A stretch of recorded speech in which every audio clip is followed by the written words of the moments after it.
67's workshop. We are streaming, I hope, on Guru's channel to help him out, a bit of a boost. So hopefully we're coming through here. You can just let us know in the chat. Massively appreciated. Just going to move my microphone. Just hopefully. Hey, Colin, 67 workshop, and I'm joined by Mr. Ross Medlock, model ninja. So tell them a bit about yourself, Ross, and what you're up to, and pimp your channel a little bit, mate. And yeah, it's all rolling, fella. Not like putting me in the spot, is it? Absolutely, mate. I mean, I'll do it. I'll do it, mate. You know, issue. You're nervous. Don't be nervous, mate. This is Ross Medlock. He's got his own YouTube channel, folks. Model Ninja. He's on 70-something subs at the moment, and we're trying to get his channel. And last minute, Ross has finally joined us because I do like someone to look at when I'm doing a show and all of that. Bobbin says the audio's very quiet. Turn it up, mate. Let's have a look in let's see what 100%. Why it's quiet. Mine, or is that just check the settings in the Yeti. Dum dum dum. Might be actual settings.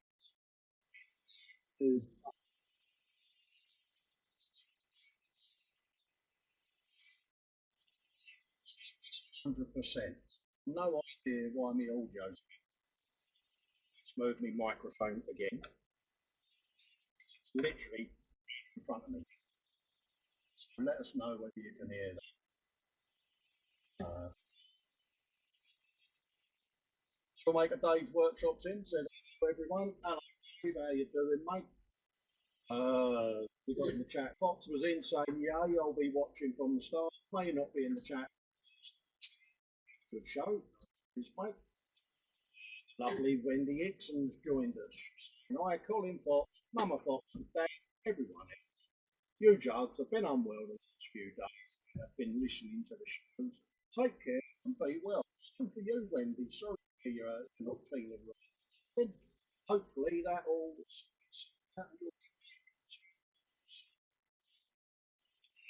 Ben's not turned into Festa. The world will never be the same again. Daniel Smith is in. He's imagine a oh, that's a horrible fault, isn't it? Guru's in, so Bobbin's night. He said, Festa is me, and I am Uncle Weavy. Yeah, Uncle Weavy. Foxx had this idea, didn't he, with Uncle Weavy, and it fell flatter than a witch's. Yeah, well, yeah. Things happen. I've just switched over to my headphones. All right, mate. Yeah, I can hear you nice and clear now, mate. Dave saying can hear you loud and clear as well. Cheers for that. Yeah, just keep us posted on our stream. I've got it. Stream just see. There's a bit of a delay in what I'm seeing here. Yeah, picture don't look too bad, but audio obviously discounting. First things first, obviously, let's do a bit of Foxx vintage on his own channel, folks. So yeah, you can support you can support this channel on patreon.com modelmakingguru, or you can click on the join button just below this video. And you could also support me with some super chat.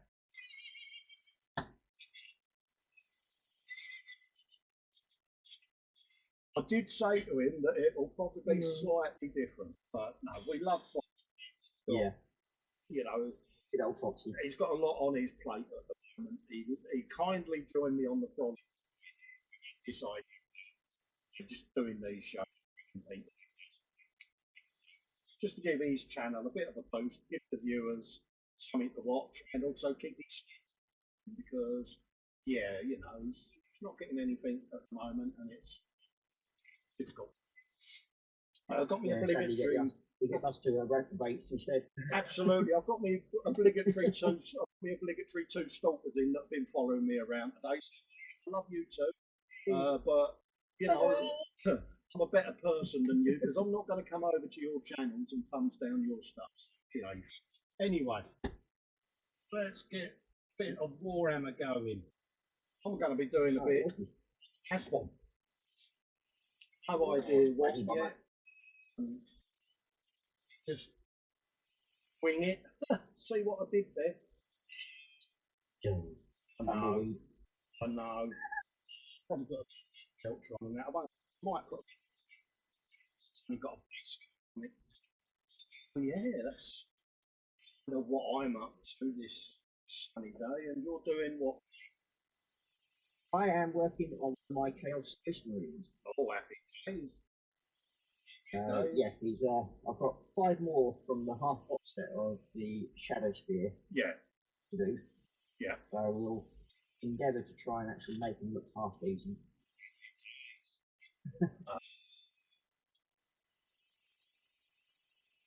Well, so it sounds like for one of my webcam, you might need it can sometimes reset it. Really? Is that me or? No, my Yeti is flashing, mate. All my other webcam spots are disabled, mate. I may sound a bit tinny. Yeah, I have absolutely nothing any webcams because they're all disabled. And my Yeti is my default advice, and that's set on 100 as per what we set the other day. No idea, mate. And that one? It might be a bit me being a bit tinny because I've got me headphones on and I'm working through me little whisper mic. Yeah, a bit confused because Dave said he could hear me loud and clear, mate. And yeah, take a quick video just to prove my point and send it to you because on my screen, the Yeti coming through nice and clear, all of that, look, because he will question me and want proof. Yeah, I know. Let's just hold in, everything's disabled, all of that, look, get rid of that. And there's my microphone, see? Go in, on the levels, and it's 100%. Okie dokie. So I'm going to send that to Foxx. Yeah, I do apologise if I sound a bit tinny, but I've had to put my headphones on because my little 3-year-old decides he wants to come in and scream. Yeah. And I don't think we want that. Nah, that's all right, mate. It's everything's a bit short notice and higgledy-piggledy. I've just sent that over to you, Foxx. Yeah. Bobbins 9000, let's find the screen with that on, has put in a £5 super chat, bless him, for Fox's funds. Hey. So there you go, Foxx. See, we're earning you a bit of coin, mate. So happy days, mate. Let's no complaints. Bring that up on the screen, and hopefully then now we should start seeing that come out on Slob's full screen, mate. Yep, it's back on full screen. There you go. Right, let's get a bit of this done. Bobbins 9000 says that's much better. Model Go says your Aujo's now fixed. I've got no idea what's going on then, mate, to be honest. Because bugger allers thing, because nothing else is activated. It might be that I'm moving away from my microphone because, yeah. Let's see if I can get that there. Because obviously, yeah, my microphone is now literally at the end there. We'll try that. Apologies if I bash me face on it though. Yeah, I'll tell you what I'll do, let's get the tile of goodness out. Bung that on there, and then we can bung a bit of water on there, thin it down a bit. Bobbin says that's much better. Foxx says you're all Joes. fixed. He says, no. Edward says, no, it's better. Whatever you did, just fixed it. I took a video and sent it to you, mate. Unless it might have been my headset kicking in, because it's charging and I've removed it from the system. So it could be that, because obviously I have the Bluetooth headphones that I normally wear, but this is going out through me speakers, Fox, because for some reason Slobs doesn't like my wireless headphones. And it disables audio, so I can't hear anything this end when anyone's in StreamYard. So I've got it coming through me speakers at the moment, mate. But anyway, yay! I'm doing a bit on the old WASBomb, as you can see. Bobbin says, if you glued a microphone to your face, that should be fine. Yeah, it's a Yeti, mate. It's a bit big. He's got a big enough beard as it is. You don't need any extra. Yeah. That's what we did there. Oh, I suppose if you stuck it on top of your head, it might give you a Mohican. Yeah, it's weird. Yeah. My missus came out with a brilliant statement a while ago, because I hadn't shaved my head in a while. And she says to me, it's only when you grow your hair I realise how bald you've gone. And I'm like, okay, now is this a compliment, an insult, or what? A classic Hellenism, that was. Yeah, just showing that she loves you. Absolutely, mate. Yeah. Yeah, she thinks I'm going slightly mad. And I went, going? That happened a while ago. Yeah. Mind you, I think that's happens to everybody in this hobby, isn't it, really? Absolutely. Fox is saying, anyway, on with the show. Hiya, Ross. There you go. Right. Hello, Foxy. And I'll put a link in for Ross's channel in a sec, folks, so that you can pop and pay him a visit. My channel link is in the description as per normal. And obviously you can support Fox and this channel over on patreon.com, and you can click the join button whenever you choose to do so. Every little bit helps. Helps the guru out in his time of need and all of that. Let's find a link for Mr. Medlock and sort that out. You was live last night, wasn't you? So yeah, I was indeed. There he is. Bung that in there. I stupidly went onto another chat room and ended up being on there till 7:30 this morning. And there's a link there for Ross's channel, so if you'd like to go and support my co-host today, he would massively appreciate it. The aim of things is to try and get him to 100 subs, so he can get one of those swanky custom URLs like we've all got, because it's far easier for him to say YouTube Scale Model Ninja than it is YouTube XYZ ABC 3456. It definitely makes it more interesting. Yeah, and it's just sharing the love a bit. If you are watching Fox with your mum, hello mum, hope you're doing well, my darling. Hello, Mum. Big hugs and all of that lot, and it's nice to see that you're back home on your feet and keeping him in control, because he needs it. I'll second that. Put your foot down, mum. Give him a clip round the ear hole if he needs it. Which he probably has just done. So, yeah.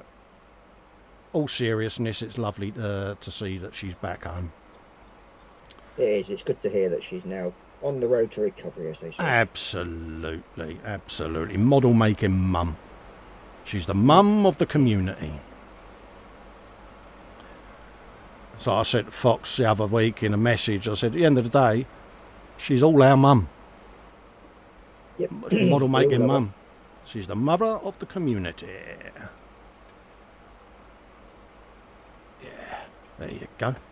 Engines, because they're engines, aren't they? Fox says, haha, Mama Fox isn't watching, it's just him, he's safe. Oh, I see. I think we better send her a PM then, don't we? Yeah, Yeah, I think we need to message her and say you might want to get down there. He's misbehaving again. It's got crumbs all over the settee. Yep. Those hobnob crumbs everywhere. Yeah. Oh yeah, chocolate hobnobs. Oh, you got me wanting chocolate hobnobs now. Well, you can't beat hobnobs.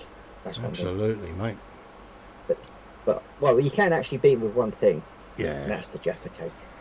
Daniel Smith, good reminder, mate. He says, "Are we having a belly and bench, everyone?" Yes, we are, mate. So, what's in your belly and what's on your bench, folks? What's on the bench? And he's first in with belly. Bobbins 9000 says belly, fried egg butties, bench 172nd scale backfire bomber. Now been painted in South African Air Force colours because why not? Absolutely, mate. Yeah, sounds mint. Your model? Yeah, absolutely, mate. Bung some photos up on the boom up, mate, and we can all come and give it a looky-loo, mate.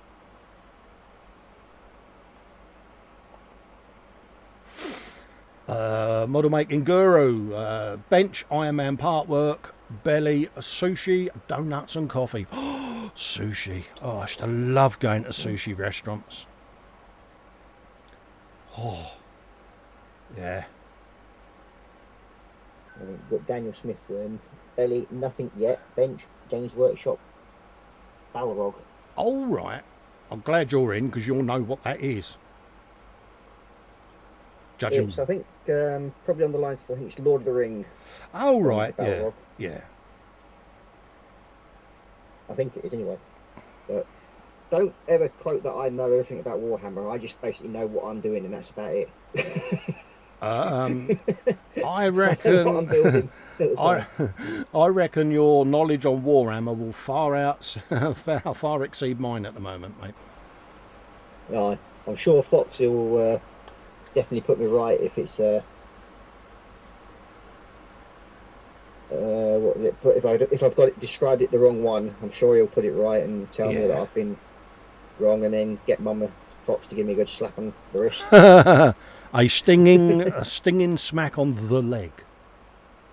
Yeah. Yeah. Oh yeah, my mum used to wash our mouth out if we said the wrong thing. And rightly so and all. Model making Dave just put in, Ross, you're now on 74. Just another 26, mate. There you go. Much appreciated.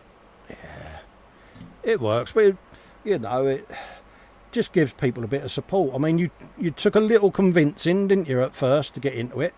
Yeah, this is something that I would never have thought of doing a live stream. No. And then it sort of like you and Dave and Dad all sort of like cajoled me into doing it, and I must admit I have actually enjoyed it, and I'm slowly getting the idea that I'm actually doing all right. It's just taking a bit of time. And you're just getting that mix of chat and building. Yeah, it's self-confidence, Ross, isn't it, at the end of the day? And I'm not one of the most confident of speakers. No. Never have been. Believe it or not. Happily, sitting. Oh, yeah. Believe it or not, behind my goonin persona, I'm actually a really insecure person.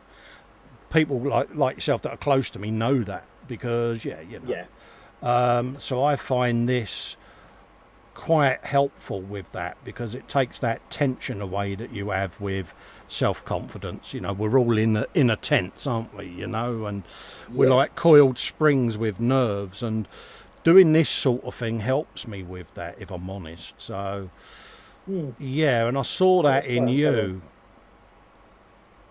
Sorry, mate, go on. Well, basically, it's with me, it's like the reason why I think I'm enjoying it a bit more is because I've got nobody sort of staring at me. Yes. Physically. Yeah. They're just there in the background, if you know what I mean. Yeah. So if I wanted to, I could ignore it, but I don't. No. But it's just getting that balance right still, and I'm slowly getting there, I think. Yeah. I am enjoying it. Let's see. Yeah, it does help, mate. Yeah, Daniel Smith said that, the Balrog is from the Lord of the Rings. Like, nice. And then Fox is obviously going, I don't know, isn't Balrog some Lord of the Rings nonsense. Oh, see, Oh dear. Fox is see, having a wibble. he's taking advantage of the fact that he's not in here, see. And he can get Yeah. away with saying that by saying, well, I was stressed at the time and didn't realise what I was saying. Yeah. Yeah. But it's, yeah, and then you got Bobbins 9000 saying, yes, the Balrog is the thing that shall not pass. Yeah. As he shouted that across. But no, I've been obviously watching everything you're doing because, you know, we give you a bit of support in the chat and that. And Yeah. you have taken It's to it, you know. It's like anything, you know, we all saw that you had something about you that would work on YouTube, and it's nice to see that, one, your channel started getting support, but also you're having fun. Yeah. And that's the key with it. I mean, I must admit, I have really enjoyed what I've been doing. Yeah. I mean, okay, I started off with something that was comfortable for me, and that was the Warhammer stuff. Yeah. But yet, it's hard to believe that only about 6 months ago, I hadn't even touched any Warhammer stuff. No. And this is So what you I've can found. pick it up fairly quickly. Yeah.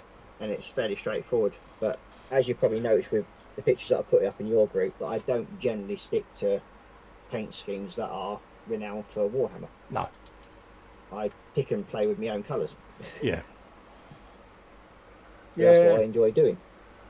I like the freedom of it because, like I say, you know, in between video builds and things like that, you know, we all have different ways of relaxing, don't we? And I find that this, sitting there doing a bit of painting a few figures or whatever, is a nice way to unwind after perhaps, you know, filming for 2 or 3 hours. So yeah, I mean, I originally started doing the Warhammer stuff purely to help improve my figure painting for doing like the figures for tanks and everything like that. But oh right, yeah. Like, suddenly realised that I actually quite enjoyed painting these figures. Yeah. And with the more sort of like the detail you get from them, yeah, the more I sort of enjoy it. It's like little fella's face there. There he is. Yeah. So it's doing things like that that sort of like it brings out more enjoyment for me. Well, yeah, I mean, Foxx was on about it to me for quite a while, and I was worried about it because so many people I know that have started it have ended up down the Warhammer hole, and it's taken over everything they do, and I didn't want that to happen because I like me scale models, I like doing them, it's what I'm kind of known for. But it's like Foxx said, you know, it's going to bring a slightly different dimension to your channel, a slightly different audience. He said, and he said, you are a bit out there with builds. He said, and it would be up your alley, he said, because you can festerize it. And as soon as he said that, I'm like, well, I'll do one and I'll see how it goes. And yeah, I'm down the hole a bit, but not to the point where I'm going to sell me stash. A bit. No. Well, no, I mean, a bit like me, I mean, I do the Warhammer stuff, and then I also quite enjoy what I build as well. Yes. Model-wise. Yeah. I mean, you can't really see with the angle of the camera at the moment, but I've got a load of models hanging above my head. Yes. Just my normal ones. Yeah. But I must admit, I don't build civilian stuff. No. It's the one thing I don't build, other than the London bus. Yeah. I don't build civilian stuff. Yeah, the London bus is one of them builds, in it, though. I think, you know, it's an iconic build, isn't it? Everybody has to do one at some point. Yeah, it's a rite of passage, mate, isn't it? Yeah. To be honest with you. But I stopped building them now because I've done 4. I've done 4 of them and 3. Well, I've got one more to do. Yeah, I did 4 of them and 3 cats, and I'm like, yeah, I'm going to have a break from them for a little while, but yeah. But yeah, I've got one more to do, but I'll be doing it in the green livery. Yes, yeah, I remember you saying about that. It's going to be an interesting build. I look forward to seeing that. Yeah, I mean, that's one of the reasons why I went to the London Transport Museum, to try and get the colour code for the actual green paint. Oh, right, yeah. So, but then I spotted the nice gold bus. Oh, yeah. I'm thinking, oh. Yeah, gold. Got to have a bit of gold. And mate. I do like doing a bit of gold stuff. Oh yeah. So I thought that's right up my street. There you go. Rossify it. So I sort of thought, well, I've got that bus at home. Okay, it's a route master, it's not the other one. Yeah. We'll see where it turns out. I might just play around with that idea. Rossification. So we'll see what happens. We'll see what happens with that. Yes. But that'll probably be come up on my live streams, and I'll probably do that on that for that part. Yeah. Because, Look forward to seeing that. It's doing with me doing 2 streams a week, which is the Tuesday, which will be staying purely as Warhammer stuff. Yeah. And me Saturday stream, which is more of a laugh and a joke and banter. Yeah. We'll be doing things like the Sequest sub and Yeah. sort of like that sort of thing. Yeah. There will be the odd bit of Warhammer popping into it at some point, no doubt. Yeah, I'm going to start filming the Baneblade this week and get some of that up because, you know, I've had messages asking when I'm going to film it, when I'm going to start it, and it's garnered a bit of interest, and so I just need to pull my finger out and make a start on it really and take the plunge, because otherwise it's going to sit there and it's not going to be painted. I can see that, you know, because it's one of those builds that you do and you almost become a little afraid of it because it's grown into this beast, doesn't it? And you want to do it justice, but you're sitting there and it's a bit like my broken toe brushes. They're there and I need to pull them out the box and actually get using them, but you don't want to get them dirty, you don't want to spoil them, you don't want to looks like my camera's frozen. Oh, was it? Do an F5 refresh, mate. I'm on my tablet. Oh, right, okay. You can go out and come back in if you want, mate. I'll let you. Do that, mate. It's not a problem. Yep. Do apologise about that. No, that's all right, mate. I'll catch you in a minute, mate. Yeah. Foxx is in the chat's going, Baneblade. Yeah, it's one of those, mate. I need to stop being afraid of the build and just pull my finger out and get on and start painting it. So I will endeavour to do it justice. But for some reason it sits there and I'm quite intimidated by it now. Whereas when I was building it, I was fine, and I think what I should have done is started to film it, painting it more or less straight away. But because I hadn't painted anything Warhammer, I kind of wanted to just have a play with the paints and technique and things and do a bit of binging on the Duncan front. But that break has kind of stagnated me a bit with it, and I'm a bit afraid of it now.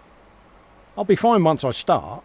It's just motivating myself to grab a piece and actually start painting it.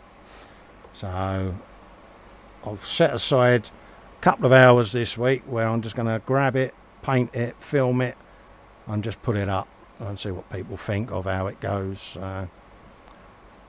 It's going to be slightly different to my normal videos. Probably be pleased to know that I won't do as much waffling. I should just do quick sort of, this is what I'm up to, this is how I'm doing it. I'll paint a turret and then like the other 5 will be done off camera. So it'll then be a transition to the next bit and then the next bit and then the next bit, just to speed up the process, because otherwise it'll be a 10-year piece, 10-year build. And like Foxx has just said in the chat there, just grab a piece. Yeah, that's what I'll do, mate.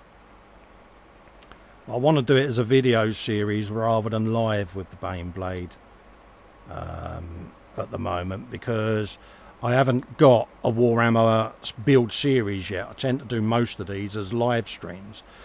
And as Foxx would tell you, you know, live streams have a time window at the end of the day. Once the stream's a week old, people are pretty much done with it and move on to the next one. Whereas a video build series or a how I painted it series has got a bit more longevity. So that's the plan.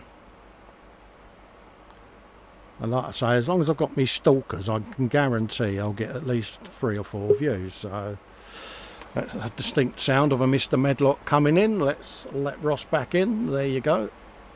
Welcome back, mate. I think that's me back on running again. Oh, yeah. I just deleted a load of tabs because it looks like one of my little midgets decided he was going to play with the tablet beforehand. Oh, Didn't realise. right, yeah. I tend to So I've just deleted shut everything 23 down. channels That's, of yeah. yeah. So I've just deleted 23 channels of the Mr. Blippy and yeah, Teletubbies and all that sort of thing. yeah. I tend to cancel everything out other than the stream itself.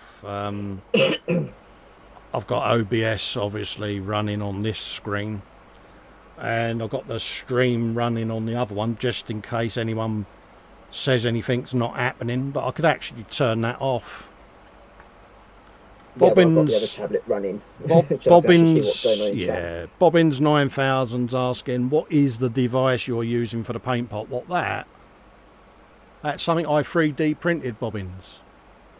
That's one of Festa's bench buddies, and it takes the small pots as well as your shades and all of that lots. It takes the big pots as well, and you just rest the lid on one side like that. Job done. Yeah. Go on to my website, Bobbins, where you've got the contact me section.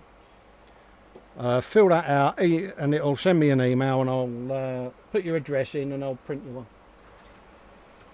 By all means, you know, if you want to sort of cover the postage or whatever, there's a support section. Send me a PayPal, or you can just join the channel or whatever. I don't mind, mate. But yeah, it's my own little 3D printed widget. One of many. Yes. I've got to send yours as well, haven't I? One. Yeah. Yeah, you said you were going to send me one because I mean, after Yeah. the other week where I decided to think it was great fun to knock over my shade pot, not just once, but 3 times in the same stream. I thought, that was clever of me. Yeah. What? And of course, it just had to happen right middle, full screen on the live stream. I thought, okay, yeah. If I'm going to do it, I might as well do it with style. Absolutely. Daniel Smith's asking a question. He says, has anyone else tried the Instar Paint Soap Plus range of cleaners? Great stuff. No, I haven't, mate. I haven't. But it sounds like I he's use, saying it's very sexy. So the one I use is that one. Yeah, Model Masters, the brush cleaner, yeah. Do you sit there smelling the That's only one I tub? use. Yeah, you just sit there sniffing it. Yeah. It smells nice. Yeah. Absolutely. And get strange looks off the wife saying, why are you doing that? Yeah, Foxy's saying, yeah, it's same as me. He's not heard of them, mate. Yeah, I know. It's not. Is that new? Is it a new brand? Because when I bought me Broken Toads, I was going to get a bottle of their brush cleaner. I thought Broken Toad brushes, Broken Toad cleaner, you know. Yeah, that's something I've got to order yet, the Broken Toads. Yeah, I am a bit brutal with the Citadel brushes, I must admit, and I often get told off, but I've been told I mustn't destroy me Broken Toads, and I know they're all going to be watching like an orc, and it's like, yeah, and it does, it puts you off wanting to use them, to be honest. It's like, yeah. No, that's one thing I'm not overly keen on the Citadel brushes themselves. No. I just think they're just a bit tacky for the price of what they are. Yeah. Yeah, I mean, these are sort of dry brushes and a couple of base brushes. It's ideal for blocking in large blocks of colour, because I wouldn't do that with me toads. You know, me toads are going to be used for detail and you know, sexy stuff. But, yeah, you know, the Billy Basics, I'll quite happily brutalise these bad boys for, because, yeah. I mean, you've got the white handle ones, haven't you? Yes. Yeah, I've got the black handle ones, and they are not very nice. No, I've got no idea what the difference is. No, but it's these are. Oh, that bloody camera's frozen again. Oh, it's gonna be one of them days today, I think. Post-it note. Yeah, sorry about that. Do apologise. It's all right, mate. We can hear you. That's good enough. I might have to switch over to my other tablet. Yeah, no worries, mate. Do you want me to re-ping you the quickly link, check or have you got the link on that other No, tablet? I've got the link on the other tablet as well. All It's just right, a matter buddy. of it just wants to play silly beggars. That's all right, mate. No worries. I'll still be here, mate. Oh dear. So just slapping on the paint on the engine, get that done. I think I'll do the lead belcher stuff first, and then I can come back at other bits and bobs, and yeah. But again, this, pardon me, Spider Pig, this was built on the Frolic weeks ago, and I kind of built up a bit of a backlog of Warhammer kits to paint because I was going to film them all the painting, and then I thought, well, being that these have already been built on live streams, I might as well paint them on live streams. And then I've got the battle wagon that I'm going to do a build series and then film the painting of. So there will be filmed Warhammer content as well as live stream stuff. So I'll probably do some figures live and dudes and that, because I want to learn that side of it. Once Foxx is back with me on a Sunday, we can sort of almost educate Festa into the rights and wrongs of how I'm painting at the moment, because, you know, I'm open to constructive criticism. People have got better techniques or ways of doing it or suggestions. I'm always a very open person like that, you know. It's, yeah. So, you know, I can sit there and say to Foxx, all right, how would I do that then? And he's going to tell us. So, yeah, it's a win-win, isn't it? Ross is just sorting out his device there, bless him. Dum dum da dum dum dum. Have you a bit of that?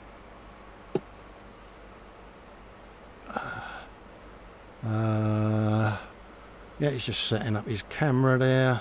Bless him. Don't stress, mate. Just take your time. There you go. Bit of engine. Foxx is saying the Candygram for Mongo afternoon. Uggs, Daniel Smith said, very reasonably priced too. He says about £8 for all three. Cool, that is reasonable, mate. That ain't bad at all, mate. Let's just adjust that camera down just a tad.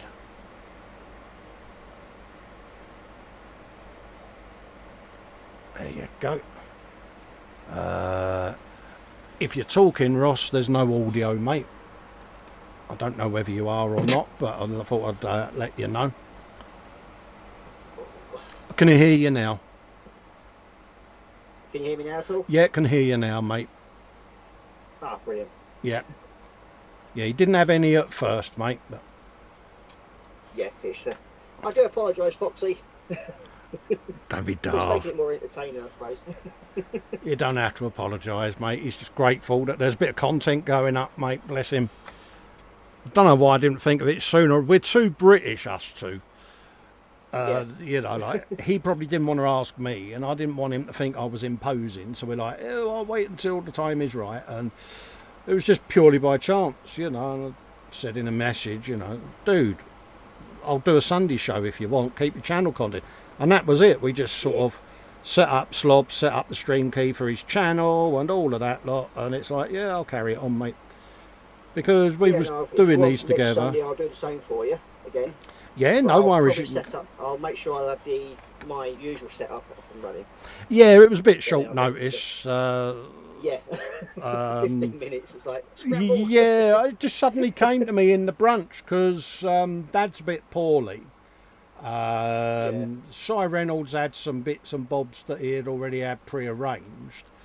So, and I do like having someone to interact with vocally when I'm doing a show, just to keep me engaged. That sounds really bad, but my attention span wanders, or my mind wanders, and I'd be doing 25 million ums and ahs because, whereas talking to someone is like, for me, talking to the chat. It's weird. Yeah, it's I mean, I just like hopefully because the wife was actually on the tablet that we normally use to run the Yeah. cameras. Yeah. She's on the computer today, so that's why I've been sort of like just listening on my tablet like I normally do on a Sunday. Yeah. So sort of like 15 minutes notice, like okay, yes, because it was a bit of a mess. Nah, that's all right, mate. What's your state of mind, mate? I disguise mine with clever camera angles. Yeah. But no, all seriousness aside, you know, thanks for jumping in, mate, because it just keeps us company, and like I say, to help each other out. Absolutely, but gives you a bit of kudos and a bit of publicity as well. Yeah, it's all gratefully received, and as Si said, he'll be about next week, so we can have 3 of us in next week and just carry on doing what we're doing. You know, I'm just happy enough that we're helping me mate out, because you know he's got content going on his channel and he can focus on mum. That's and Foxx just said, "Don't be daft for us." So I'm happy that this is going. It's awesome. Well, yeah, there you go. As Colin said, we're happy that we can help, mate. It's that's what we're all here for, to help each other. Yeah, you know, and as much as we can. It takes a bit of pressure off of Foxx, because he's going to be sitting there going, "Oh, me channel," and he's trying to plate spin, bless him, and now he's got one less thing to worry about, because that's true. He can focus on during the day looking after mum and being there for mum, and he's not got to worry about this. You know, he's not got to worry, oh God, it's 3 o'clock, it's Sunday, oh no, I've got no content. And he can sit and relax a little bit more now and take his mind off of that. And for me, that's a win-win, because it's helping me mate out. Yep, no, I'm not a problem with helping out as well. So, absolutely. Like I said, next Sunday, if you still want me to jump on, absolutely, mate. The offer's there. Do so. Just give us a bit more than 15 minutes notice. No. If you want to do this next, it's like anything. I don't want people to feel they're obligated in any way. Oh, hell no. But yeah, you want to come in, mate? Come in. It's helping Foxy out. That's all that counts. Absolutely. Yeah.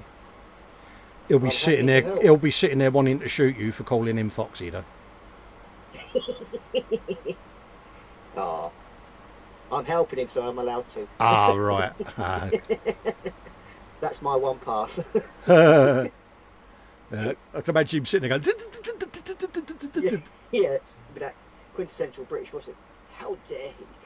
Yeah. How very dare he? Squiggylicious contrafibularities. As he sits there with his cucumber sandwich and a cup of tea. Oh yeah, I bet he is. I bet he's sitting there. I bet he's got a glass of Pimm's. Yeah. Bound to have, isn't he? But no, it's probably quite strange for Foxx sitting at home watching content on his channel that he's not doing. It must be, that must be quite bizarre. I'm going to have this experience when Dad and Sue step in when I have my surgery. It's going to seem very odd seeing other people putting out content on your channel. It is. It's a bizarre one. Well, it will be a bit bizarre. I mean, it's because you're thinking like, well, I've got no control over it, and I've let these 2 baboons loose on it, and they're thinking, oh well, yeah, what can they get up to? Yeah, the control side of things never really worried me with channels, because at the end of the day, I do the shows with Dave and Dad, and they're a vital part of it. And, you know, they got, you know, as much rights on the channel as I have. You know, they can do what they want, say what they want, and be a part of it, because that's what makes it easier for them as well, you know. And I'm happy that people want to stream. I mean, I look at it this way, it's giving me more experience. Yeah. And also, when I want to put, say, bring somebody like yourself onto my one, I get an understanding of how it all works a little better, if you know what I mean. Yeah. So, yeah, I'm happy to do this for him. No, it's one of those, mate. You know, he's a good old boy, he is. Old duffer that he is. And he's not worried about turning 50 this year at all, but... No, he ain't, is he? He's going to be a nightmare. Yep, it's basically where he gets out of bed that following day and everything. Stomp, stomp. Yeah, yeah. Space opera syndrome. And that involuntary grunt that goes, oh, ah. Yeah. As he rolls over. Yeah. And then suddenly thinking like, well, that weren't like that yesterday morning. Yeah, walking into a room and going, now, what did I want? Walking back out, remembering what you wanted, then walking back in and forgetting again. Yeah. Yeah, that's really fun, that is, Fox. Well, I've got another 2 years before I get there yet. Yes. Model maker Dave saying, don't forget, he says, Fox is Jar Jar Binks' #1 fan. Absolutely. Well, yeah, I could get away with that. Hey everyone, my name's Fox and I love Jar Jar Binks. I think he's brilliant, don't you? Ooh. He's now sitting there going, you toe rag.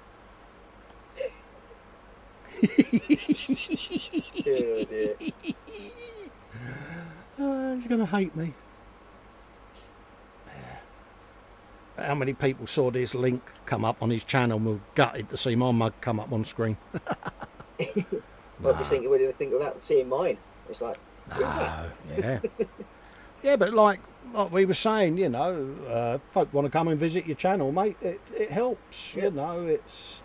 yeah, I mean, any help is gratefully accepted. I mean, if you enjoy what I put out, then yeah, please feel free to like and subscribe my channel as well. Absolutely, but mate. Don't forget, if you're new to Fox's channel, please like and subscribe his one first. Absolutely. Get that first. Oh, very, very good pimpage there, Ross. I am impressed. Bit of subtlety on that one, I think. Yeah, I'm mightily impressed with that, mate.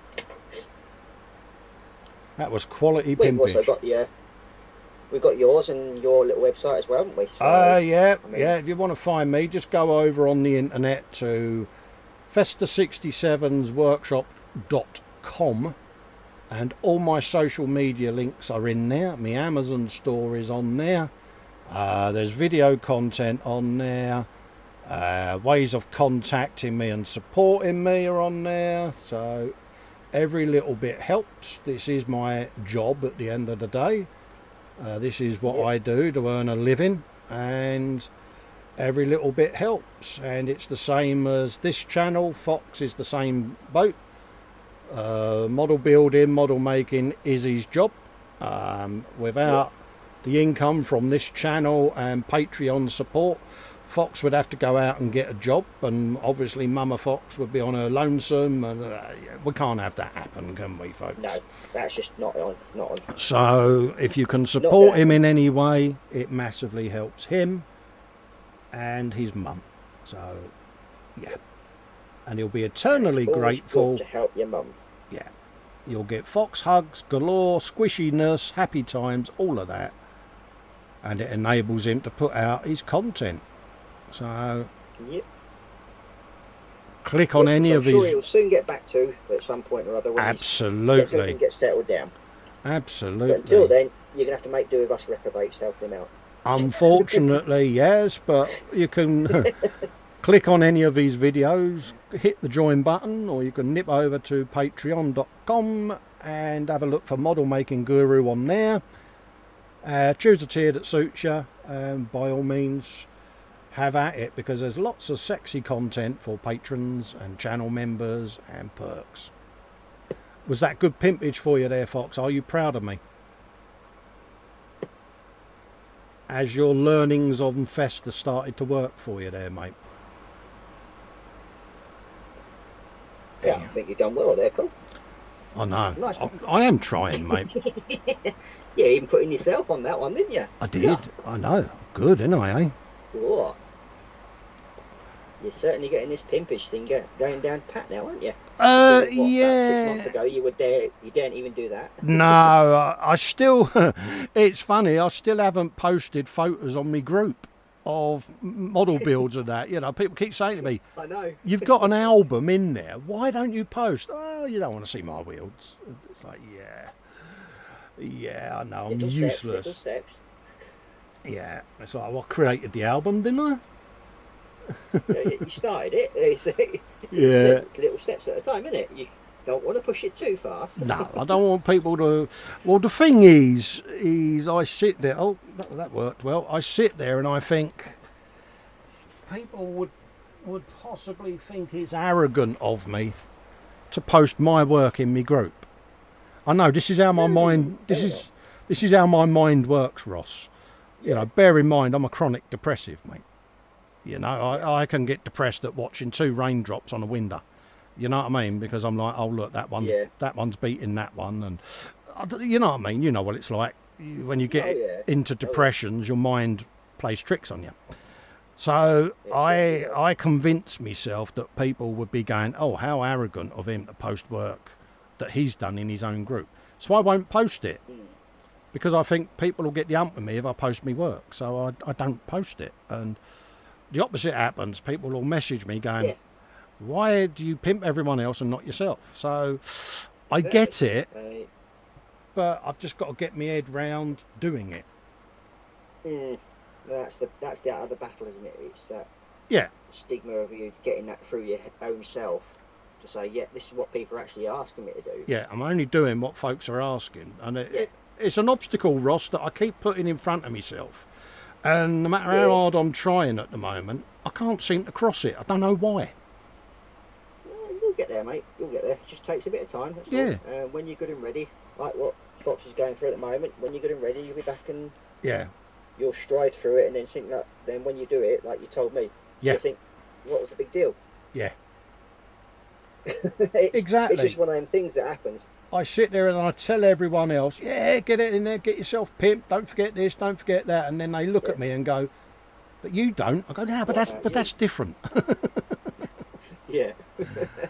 And it isn't. I know it isn't. I know they're right, and I will endeavour to try harder. But for some reason, I put this obstacle there, and I can't beat it, Ross. Yeah, it's just, when you're ready, mate. You'll just get to that point and say, okay, it's time now to. I'll try it with one picture. Yeah. See how that goes. Or put like one little quick video up. Yeah.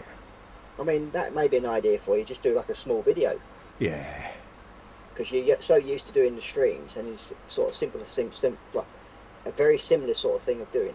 Oh yeah, you take your eye off the ball. I mean, when the chocolate velociraptor struck, we was all acutely aware that there was going to be a lot of the modelers in the community suddenly not able to go to their jobs and things. So that's why we're all doing so much live stuff. But then also that now has taken our eye off the build of the bread and butter video content. So you have that dilemma now of juggling to try and get video content as well as live content up. And you can fall into that trap. Yeah. Well, I haven't actually started the video content yet for my channel. I will be doing hopefully at some point. Yeah. It's just again, confidence of doing what I do, but it's sort of like then setting myself up to say, okay, this is what I'm going to have to do, and then I've got to try and explain it all while I'm actually doing it. Yes. So then it gives myself hints when I do the voiceover afterwards. Yeah. Which normally I leave to my good lady. She sort of like plays around with all internet settings and stuff for me. Yeah. And she does a cracking job of it. Yeah, she's a good girl, mate. Like all the start screens and everything for my channel, she's designed them all for me. Good girl. So, yeah. Takes a lot of the pressure off, mate, doesn't it? It does. I mean, she just said basically one day, she goes, there you go, how's that looking? Yeah. And I went, okay, so I'm now called Scale Model Ninja. She goes, yeah, that's what your name is now. Yeah. Right, fair enough. It's got a ring to it, though. So, yeah, she came up with a name for my channel, so I thought, okay, fair enough. Yeah, Mum. I do quite like it. Mine was pretty easy because I've been known as Festa since I was about 16, so yeah, it's just one of them, mate. Yep.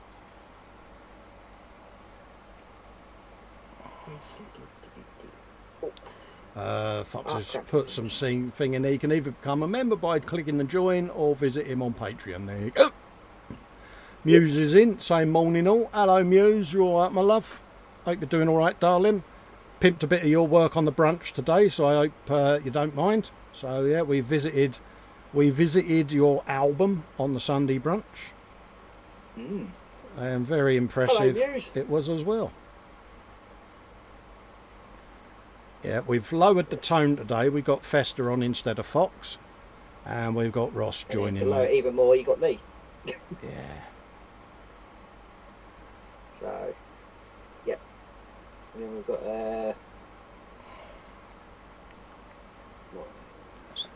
But it's like yourself, wasn't it? You know, when we set up your YouTube. I mean, you've had a couple of stalkers yourself, haven't you, mate? A couple of trolls. Yes. You've joined the thumbs down brigade, mate. You know, but I laugh at it because I'm monetised, and the people that do all of this are paying me, and it's quite funny. You know, the joke is on them at the end of the day. You know, I have my obligatory 2 on the brunch. I've had 2 on here. It's the same people. We laugh about them in the hangout because we all know who they are. Yeah.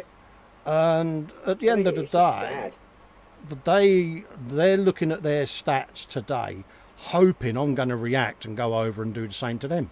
But I don't. I don't see the point. No. There's no point to it. No. I've got paid. I've had ad revenue. Brilliant. Foxx has got paid from doing it on there.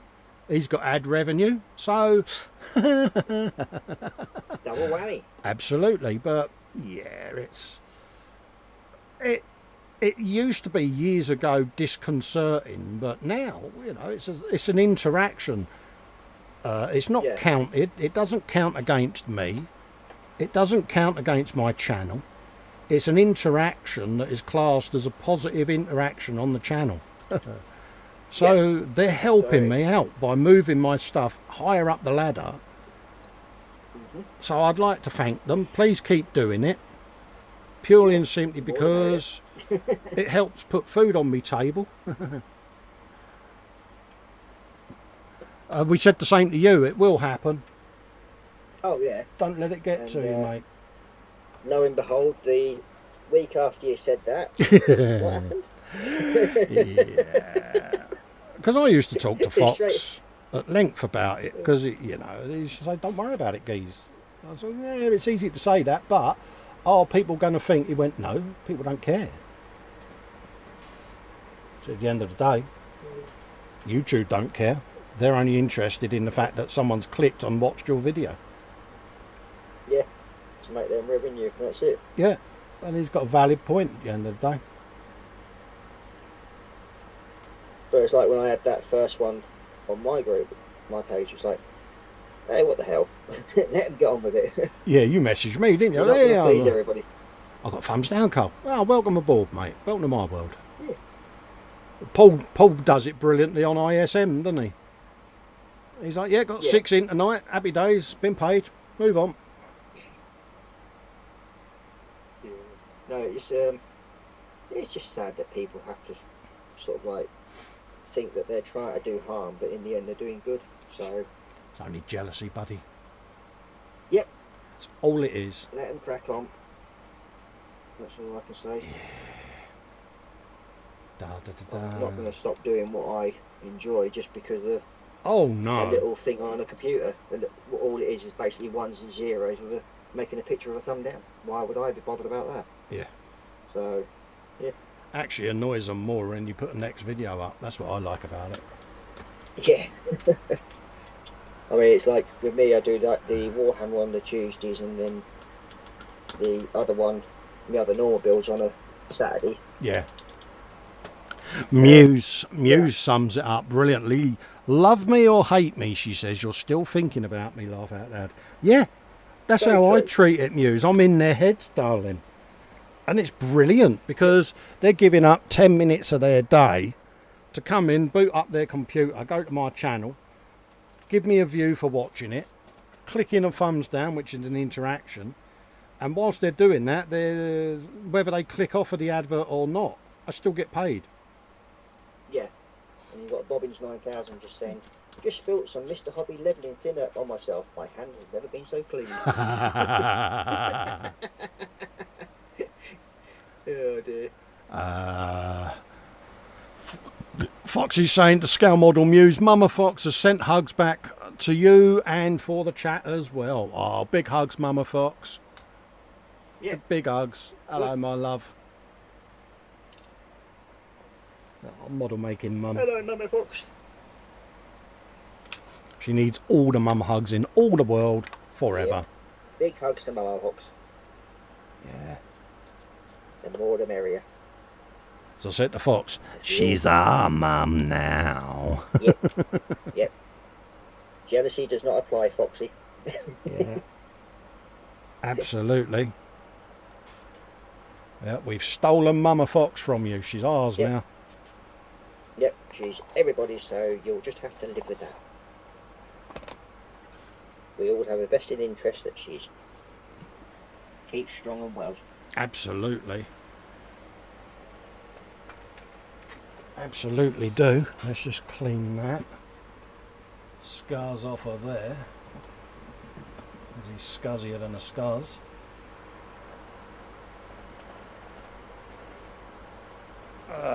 Paul D. Tommaso. Don't forget Fox. It's like with Fox, he's not to be forgotten either. I mean, we're all here for helping him as well. Yes. So if he ever needs to chat, as I said, I'm always free to talk whenever he needs to. Absolutely. No matter whatever time. You are. Yeah. I mean, everybody in the community will be willing to sort of sit there and listen to him. Oh, blimey, yeah. But never forget, mate, we're all here to help you. And that's the main thing. You can run, but you can't hide. You were about to say something, Cole. Sorry, I interrupted you. Paul D. Tommaso says, Fox, why aren't you on the screen with these two? Paul, he looks after Mum during the day, mate. He came on the frolic the other night because Mum was safely tucked up in bed and fast asleep, mate. So the during the day stuff is still going to be on hold because he's focusing during the day on looking after Mum. Yeah. He shall be back at some point. But we're just trying to help keep his channel content going and some live stuff on his channel and just help him out a little bit, mate. So he will return, but obviously Mum is priority at the moment, buddy. Yep. So sadly, you'll have to put up with us. Yeah, you got to put up with us two pillocks instead, mate. Yep. Really sorry, mate. I'm sure we'll keep them entertained with stuff that we'll do. So I guarantee something's about to fall over, like my camera did earlier on. Absolutely. Mind you, I shouldn't have really mentioned that, should I? Because it's actually been going okay at the moment. Yeah, Fox is saying there he can't commit more than a few minutes at a time during the day when he's looking after Mum. Absolutely, mate. And it's not a problem, Fox. Don't worry, mate. No, we've got you covered, mate. Not a problem. You know, as long as you're not sitting there with your hands over your head going, oh my God, why did I let him do this? As long as you're happy, mate, I'm happy. Yep, same here. And obviously, you know, Mum's the important thing here, mate. And yeah.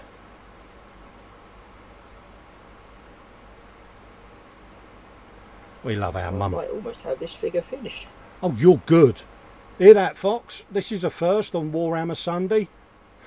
Ross has nearly got a figure finished, yeah. A rarity, that is. I only started this one this morning. It's a viewer's first, that is, mate. I can hear people falling over now. Sorry, Fox. Didn't even have to wait till episode 6.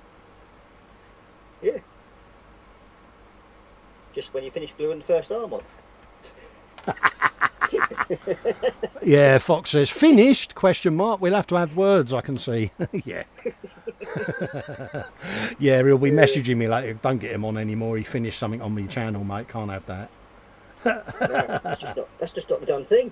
How rude. It's like that Jar Jar Binks. How rude. Oh, yeah. His favourite little friend. Absolutely. Okay.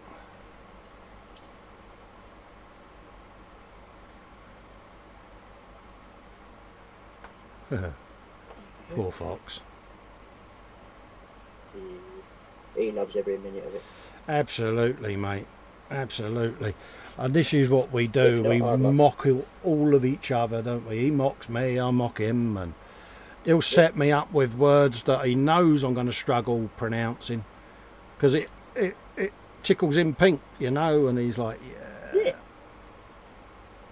He winds me up, getting me to say stuff that he knows I'm going to trip over. He's like, you turd. But it's all right. I'm not bitter. Suck a fucking razzle, suck a fucking razzle. Well, there we go. He's by the base. He's all finished. Oh, happy days. Have yourself some of that. God, that's seriously sexy, mate. I'll just bung that full screen so people can have a looky-loo. Have you a bit of that, folks? Yeah. So he's all done by the base. I've got just to See? fiddle around with that. So he just joins with the other.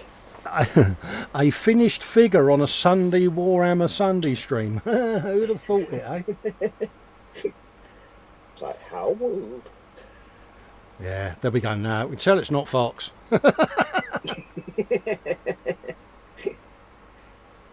Yeah. Well, I suppose I better start the next one. Yeah, go for it. Cool. If you can finish two, mate, he's going to be gutted, isn't he? How are we doing for time? Oh, it's only we've only been on an hour. Brilliant. Yeah, plenty of time then. Absolutely. Okay, move you out. Wait, have a quick slurp. Yeah, have a drink, mate. Do what you want. Just be yourself, mate. Just chillax. There's no, agenda or anything. It's just two blokes sitting here painting Warhammer, chilling out with all the cool dudes and dudettes in town in the chat.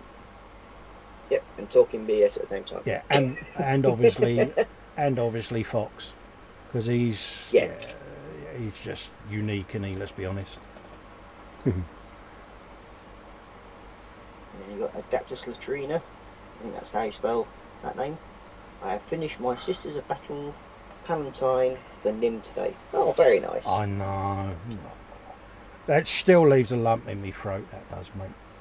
And then you've got Scale Model Muse saying, leave it to Ross to break the walls. Yeah.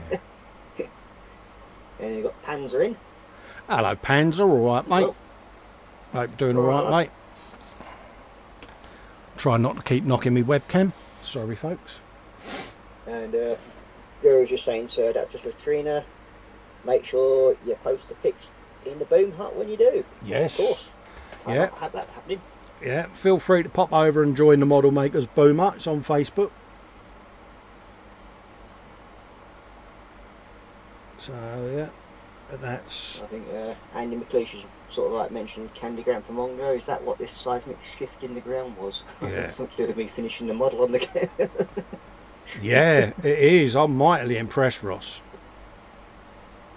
I really am. It's, as I said, it's one what I started during your stream, and yeah, I'm suitably impressed, mate. Because I've been doing these shows with Foxx for a little while, and I never thought I'd see the day when there was a completed Warhammer. I was looking forward to it. I've been building up to it. To steal your thunder. I've been heavily disappointed every week since, and my dreams have all come true today. I'm fulfilled. Kind of welling up. Before I see it. Oh dear, oh Lord. I think we need to keep taking them tablets, mate. Yeah, I said to my wife, I think I might be getting cabin fever. She's like, really, Sherlock? She said some other words before Sherlock, but I won't say them. Yeah. There you go in the bleak factory. Adaptus Latrina says he's got $300 in Marines sitting on sprues, and here I am looking at Gloomspite Gits. What even is this hobby? Absolutely, mate. I found myself on Forge World the other night. Foxx was massively impressed with me.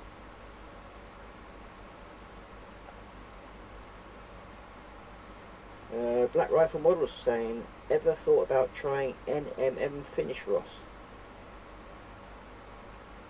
Which one's that one? It's not something I've heard of. I'm just going to nod, Luke.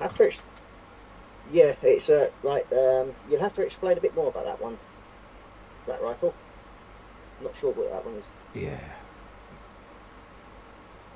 Don't feel a long dribble to hell, but worth it. Fair enough. Happy days.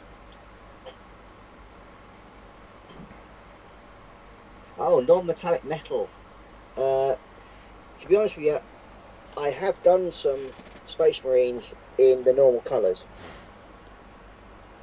but I prefer my metallics. Don't know why, it's just something that I like about them, because they're nice and shiny. And it's like, you say, my precious. But yeah, it's, as I said, I'm not the font of all knowledge. I'm completely lose the plot quite a lot, but yeah, it's I prefer doing non-metallic, doing metallics, but yes, I have done, like my night haunts, they're all just normal, like Citadel colours. Yeah, yeah. But yeah, I mean, I say 90% of my figures are the metallics, but Yeah. I'm in the process of actually starting a Blood Angels army for my eldest son. Yeah. And they'll be in the Mephiston red, so that should keep Dad happy. Yeah. And red and yellow markings on them, so that'll be for my eldest lad, so they won't have sort of like any metallic paints on them other with like gun barrels. So yeah. Not only that, if that's the chosen scheme of your army, then yeah, go with it. Yeah. I mean, a lot of my, as you can see from the figures that I do, they have all the same colour markings. That's the Vallejo gunmetal blue, if I remember rightly. Oh right, yeah. It's actually a blue, but it does look green. But there we go. Just to be different. Is that one of the things with Warhammer, where once you've chosen your scheme, that's it? No, I mean you can change it. I mean there's that many different factions right in each army. Yeah. It's like you can have white Space Marines, you can have blue ones, you can have green ones, you can have yellow ones, you can have red ones. Oh like, right, okay. I don't know why I was just under the I don't know why I was just under the impression that once you had chosen it, you had to stay with that particular scheme. Well, it all depends on how many armies you want to build. Yeah. That's the thing. I mean, I've got, well, I think it's about 8 different armies on the go. Oh, gold. Yeah. And it sort of sneaks up on you. That's the thing. It's like with you and your orcs, and then you've got that little Space Marine bike that I sent you. Yes. So in theory, you'll have 2 different armies there. Ah, so I see what you're doing now. You're setting me up then, ain't you? How did you guess? You turd. Damn you, Medlock. I now see what you're up to. And then you've got the Space Marines to fight against them. Ah, now it's making sense. Damn you. See what you're up to now. Ah, okay. Bit sneaky. Yeah. Yeah, let's just chuck in some Space Marines as well so he starts collecting them. Yeah. Oh, yeah, it's all making sense. There might be some of them that I have spare that might be coming your way soon. This is a conspiracy then, that's what you're saying. Well, I don't do it to many people, not mentioning no, for me it's just learning. It's a new genre. I've always said what I love about this hobby is no matter how long you've been doing it or how popular or unpopular you are, there's always a chance to learn something new.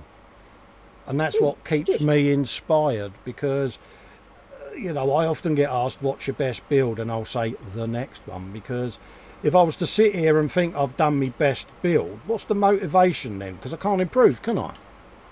No, I mean there's always improvement on whatever you do. I mean, looking at the stuff that I started off doing when I first started doing Warhammer, it was very basic Space Marine. Yeah. And to me, I'm still doing basic stuff, but I'm just adding a bit more detail to it, and that's it. Yeah. and I'm learning how to do like the washes to make the skin sort of like coloured and everything like that. And it's just one big learning curve, and I've actually really enjoyed it so far. Yeah. You know, I can sit and watch Luke, Foxx, Duncan, people like that. I can sit and watch them paint all day long, because they're painting in a genre that I'm just beginning to explore. So why not sit and learn from them? You know, I'm not up my own backside to say I can't learn, because what's the point? How can you say you can't, can you? You know, so I sit there, I look at Raging Modeler, I look at you, I look at Foxx, I look at Duncan, Luke, all these people that are doing this work, and I sit there and I'm like, okay, I get what they're doing, I get what they're trying, and just sit and watch it, and it's all different technique. But it's like what I've always said on my channel, that I'm no professional. Good God, man. That's one thing. I'm definitely not no professional at this thing. I just do what I do to enjoy it, and that's it. Yeah. I have no inklings to become a professional painter. No. Warhammer models or any model. No. It's purely fun. Yeah, for me, it's, well, you know, this is how I've painted it. This is what I used, and if you like it, fine. If you don't, go watch someone else. I don't mind. Job on, basically. Because, you know, it's, I'm not professing to be the best and only Warhammer painter. No. But, you know, I'm going to sit there and this is how I painted this. This is how I'm going to paint the Baneblade, for instance. And, you know, I like the quirkiness. I like to be able to put my very childlike imagination into a build. And this is what happened with Baneblade, or Insane Blade. You know, me and Foxx were goofing around off air, and it's, oh mate, you want to put a sail on it, or you want to put a crow's nest on it. The following week when he comes in, it's like, yeah, it's got a sail and a crow's nest. Then it was bung a rope bridge on it.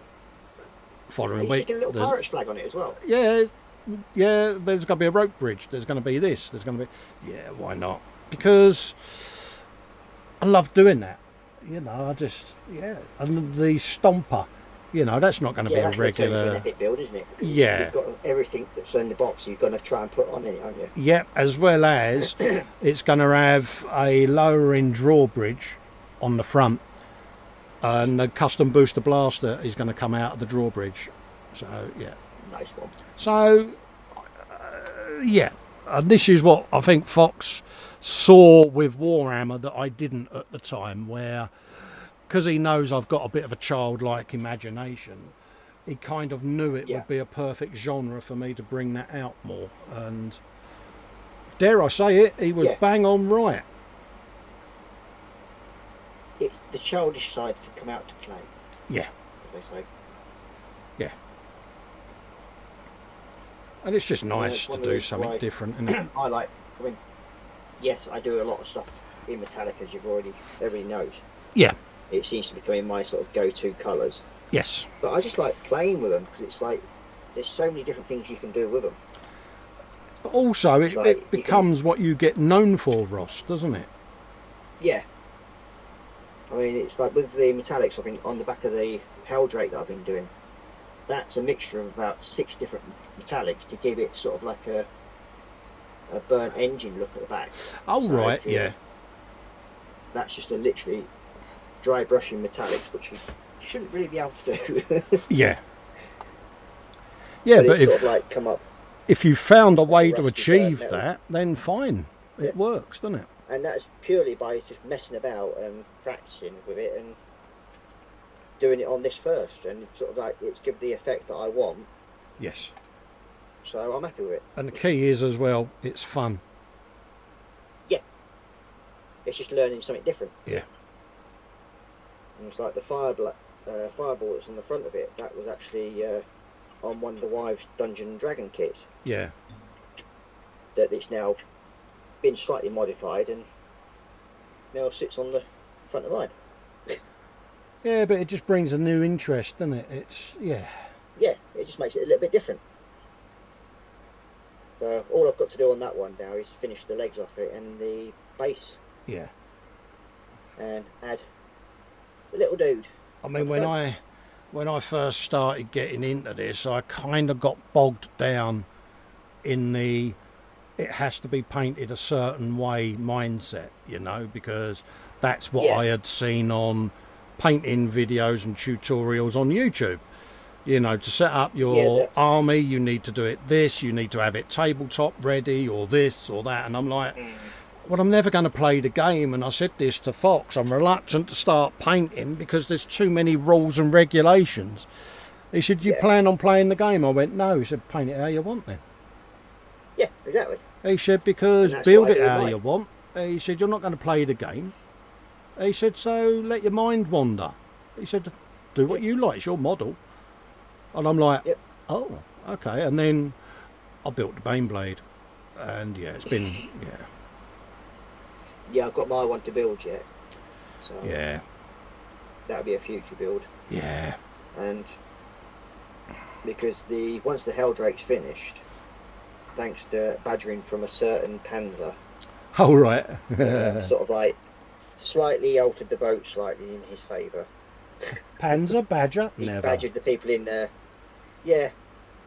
He badgers the life out of the people in the chat at the time. And we're now building a tank on the next one. Good man. I like Panzer. So I've got a Rhino, which is what I'm doing for my oldest son's army. Oh, right, so I'll be doing that one. And then I may well be doing the Baneblade afterwards. Oh, just nice. to keep Panzer happy. Look forward to seeing that, mate. So again, that'll go into the Arctic blue colours. Yeah. Which, again, metallic, but they do have the Mephiston red. So again, I'll be keeping Dad happy. Yeah. So you'll get two major Mephiston red builds out of me. Yeah. Let's see if you can buy any Mephiston red, because all of it's at Dad's house, isn't it? Well, yeah. I will have to have words with my stockist. Yeah. But if you're in the area, you know, you can get some Mephiston red off of him and nick some Starship filth off Foxx, because he had all the Starship filth at one point, didn't he? So. Yeah. Yeah, Starship filth in I've everyone's been trying to armoury. get hold of some Starship filth as well. Oh, I'll have a look. If I've got a spare tube, I'll pop it in the post to you. I'll have a look. It's like with a lot of things nowadays, just nobody's got any in stock, or they just can't get hold of it at the moment. Yeah. Yeah, I'll have a looky, Lou, mate. If I've got more than one tube, I'll send you one up, mate. And it's one of the reasons why I've been sat at home since I've come back from London. Yeah. Is because waiting for materials to turn up for a job that I'm doing. Oh, right, yeah. So yeah, I think that's why I've been knocking out a few of the actual figures, because it's like I'm just sat here going like twiddling my thumbs. Yeah, there's nothing worse, is there? No. At the end of the day, because the trouble is when you're not busy, you then get time to think. And you're very similar to me. I won't go into detail, obviously, but you know, we all have our demons, so to speak, and if you've got time to think, that's when your mind wanders, isn't it? And then you end up down that dark demonic hole that we all go into. And and it's like today, I'm glad you did invite me on this, because I've been sat at home brooding. I'm getting stressed out more because I'm not working, because of things aren't getting paid here, there. Absolutely, totally understand that, mate. And dare I say, it's done you like good, because yeah, you know, I can see you on screen, but I can hear you as well, and you was like a little coiled bag of nerves when we first went live, whereas now you're nice and relaxed. It's you know, so you needed today because you was having a crummy day, weren't you? So yeah, I think it's also with not being able to sleep and everything at the moment, it's not helping. That's generally I know when I'm having problems, is when I'm sort of like sat up all night. Yeah. And knowing full well that I just can't sleep, and then when I do feel sleepy, I just sort of stay up. Yeah, I tend to power nap, and you know, especially like last night, I was on the Zoom 24/7. Then I went to watch the GP and qualifying for that, and then I'm like, I ain't going to be able to get to sleep, so I came out here and did some more filming on the E-Models build. And then it was, well, I'll have a cup of tea and nip up and have a shower. and it was time to go on the brunch. So another night's gone where the sack hasn't been hit, but I'll power nap. Yeah. I'll probably power nap later for an hour or so, you know, and I'll be fine. So it's Well, I one went of to bed for, those. I think, something like 3 hours, Yeah, and that's it. yeah. And that's the problem when you get on a bit of a downward spiral. The first thing that goes is your sleep. Mm. Then you don't shave Just, because you don't want to look at yourself in a mirror. mm. That's what I find. Yeah, I agree with you on that one. You know, I don't do mirrors at the best of times, but yeah, normally if I've grown me beard out, people will say to me, "You're not yourself, are you?" Because it's the first thing that gives. You stop shaving because you can't bear to look at yourself in the mirror. Yeah, I You agree with know, that, mate. and it's a strange one. It really is, because you don't like yourself because you're depressed. It's not that you've done anything or any. You just hate yourself. It's the easiest way of describing it. So the last thing you want to do is see that ugly mug staring back at you in the mirror. So you stop doing Saying mirrors. What you're doing to yourself, yeah. So you don't shave. I don't shave my head because you know it's just one of them, innit? Because it's mirrors. So. That's the first thing. And my missus will say, "You haven't done your head and beard. Come on, time for us to sit down and have a yatter. What's eating you?" And the frustrating thing is you don't know. Mm. You know, you can never really identify a trigger. It can be something stupid. Yeah. And, you know, it's nothing to do with YouTubing or idiots, stalkers or anything like that. You know, I'll give blind monkeys about that lot. Yeah. This It's is just some sort of little nagging voice in the back of your head that just keeps fighting. yeah, you know, I was depressed before I did YouTube, and I'll be depressed if I stop YouTube. So it's nothing to do with what goes on that. It's just you have days where it's like someone's walked up behind you and pushed a button and reset you, and you're like, Yeah. down in the dumps. Yes. Aye. But as I said, we all battle through it, and Absolutely, mate. doing things like this helps. And Yes. I think I can it's one of normally the reasons why tell my by the missus has helped tone. me. Sorry, go on. I think it's one of the reasons why my missus helped me a lot more Yeah. with setting all this up, because she knows it is doing me some good in the long run. Oh yeah, I mean, this is why H said go and do the man cave, because she knew when the MS, and especially when I took medical retirement, she knew what my depressions are like and how I'd end up going, and this was a blessing in disguise, you know. And Yeah. she had the foresight to see that and say, look, you're going to need this. You may not think it now, but when the time's right, you'll be glad that you've got that room. I couldn't thank her enough for it, Ross. She's bang on, mate. Yeah. I mean, it's one of those biggest faux pas, isn't it, for men to admit that there's something wrong with them. Yeah. Of that faux pas. Blokes don't like admitting that they've got mental health problems, you know, and No. there's a It's not a stigma dumb thing. to It's it. not British. Yeah, it's, oh no, the man's the breadwinner, he's this, he's that, and men shouldn't suffer like that, and man up, and all of that, stiff upper lip, baloney. Yep. You know, we do struggle with mental health, you know, and I'm not afraid to admit it now, because I was for a number of years, but now it's a part of me. It is my demon, you know. I don't You try just come to accept it, don't you? yeah, I don't try to glorify it, but I'm not ashamed of it either. You know, I deal with it in my own imitable way. I don't fear it like I once did. You know what it's like when you're struggling. Yeah. You're like a little mouse peeking out of a hole, ain't you? Because you fear that your demons are coming to get you. Whereas now I don't have that. I don't have that fear. I just accept One of it. the worst sort of ways I've seen it was like if you're walking down the street and everybody just stops and looks at you. Yes. It's that sort of feeling. Yeah, absolutely. You know, and it used to really worry me, whereas now I'm just like, look, it is what it is. I am who I am. It defines me as a person, and if it's not someone's cup of tea, I kind of I kind of can't change that. No. So I don't let it worry me. Why would you want to change it? That's the thing. Yeah. Why would you want to change it? Absolutely. It's what makes you if they you. can't accept you as you are, Yeah. then they don't need to be in your life. The only thing I don't That's like how I about do it, and I'll be honest about it, the only thing I don't like about the whole demons thing is it can make you a bit prickly. You know what I mean? Yeah. What I mean by that is you become hypersensitive. Yeah, there's So- days where you can just sort of, that little thing will just go. Like Yeah, that, so and- someone will make a throwaway comment, Yeah.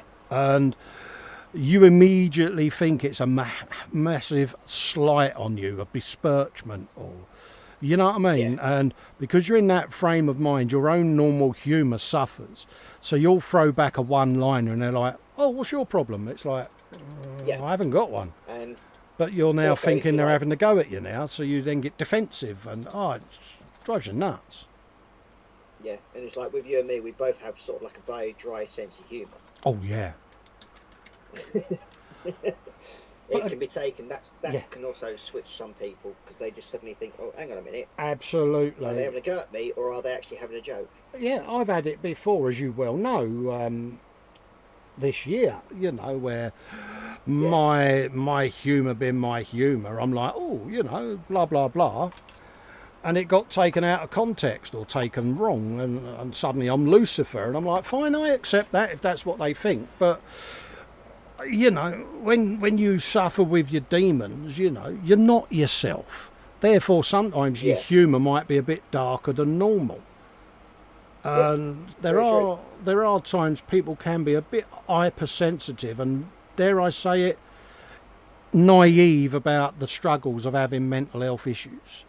And their I've just naivety, seen a comment in the chat that from Andy McLeish, if you don't mind me interrupting you. yeah, Wait, is this the same Ross? My arm in hurts, Medlock. yeah, it is.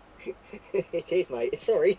But yeah, they get a bit hypersensitive, and they then turn on you, and you're like, they don't. Perhaps it's their own naivety about mental health struggles. I don't know, and that can hurt because those people that know me really well, and dare I say it, you know, my close friends, they know that side of me, and they know that deep down, the last thing I want to do is intentionally ever upset anyone, because I take it really badly. If I think I've upset someone, that can set me right back, because Yeah. it's the last thing I want to do. I want to go out, have a laugh. Life is too short.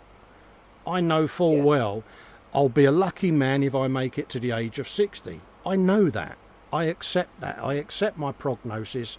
I did so many years ago. However, why should I not be able to enjoy life and have a laugh and a joke with me mates for fear of having to dance on eggshells in case someone takes me the wrong way? I can't do that because Yeah. I ain't got as long as But, they've got, and I want to enjoy it. Yeah, Andy McLeish has just summed that up perfectly, really, in a way. He said that we're a company of misfits and loons, but we are family. Yes, We are. We're all absolutely. one big happy, well, not exactly happy family, but we are a family. And that's This what is it. I mean, the thing is about. I said it to Dave and Dad one night. I said, you know, let's put everything into perspective with the community and people not getting on with each other and all of that. And they're like, yeah, what's your point? I said, this, you know, and this was when we lost Nim. I said, you know, this week we had lost Nim Sindarim, who was a very dear friend. We all knew from the days when I used to do hangouts with Terry at Smo, donkeys years ago. And she had followed us around to all the different shows that we've all gone on and done. Was a lovely lady, a great artist, And I said, it puts it into perspective. And they're like, well, what do you mean? I said, well, I always say life is too short. I said, and I've just been proven correct. I said, all the hatred in the community, all the silliness that I have to tolerate, others have to tolerate from people we all know, I said, it makes it pale into insignificance. Now, I don't bear, and it may sound strange this saying this, but the people that put all the hate on my channel and all the negativity. I don't hate them. I've got no problem with them. You know, if that's what they want to do, that's up to them. I'm not going to hate on them because life is too short. Yeah. And there True may be a right, time they're in trouble or whatever. And I would still offer an olive branch and say, I'm here if you need me, because I ain't going to change who I am. That is who I am. So, yeah. Sorry for the ramble, but losing Nim made me reevaluate a hell of a lot. And all of this BS to me isn't worth it. No, I mean, she was only a young lass, wasn't she? Something like 34. Or something like that. Yeah. Yep. So it just goes to show that it don't matter how old you are, these things happen. And yeah, if I can do it, I don't see why they can't. Very fragile. Yeah. You know, that's how I see it. If I can do it, then I think that they should show an example and do it themselves. Now, you know, these folks that do this to me have all got their own YouTube channels. You know who they are, because you guessed. Yeah. I'm not going to go over and do the same to them, because I wouldn't like it done to me, and I'm not going to lower myself. It's that simple. But, you know, if they are watching, ready to give me grief, just think of Nim. Just think of the people in the community that we've lost in the last few years. Is it really worth it? Come on. Yeah. Andy McGlish says, ramble. Absolutely, mate. Yep, it's anything and everything can come out on this show, I think. Well, yeah, it's just philosophy, isn't it? You know, it's just one of them, mate. Yeah, it's what will be, will be. Happy days, yeah. I mean, I've had some really, really dark periods. Yes. And that lot, and I think one of the worst one was just before Christmas one year. And a good friend of mine sort of just phoned me up, took one look at me, goes, "Go and get a shave." I go, "Why is that?" He goes, "I'll see you tomorrow, we're going for breakfast." Yeah. Well, right, fair enough. Next morning he was knocking on my door at 9 o'clock. "Come on, we're going for breakfast." So I just thought he was joking. But no, we ended up going out for breakfast, and yeah, I think we was like sat there at breakfast table for a good 4 hours. Yeah. And it didn't matter that I ended up crying my eyes out or anything like that. No. It's just one of those things that happened.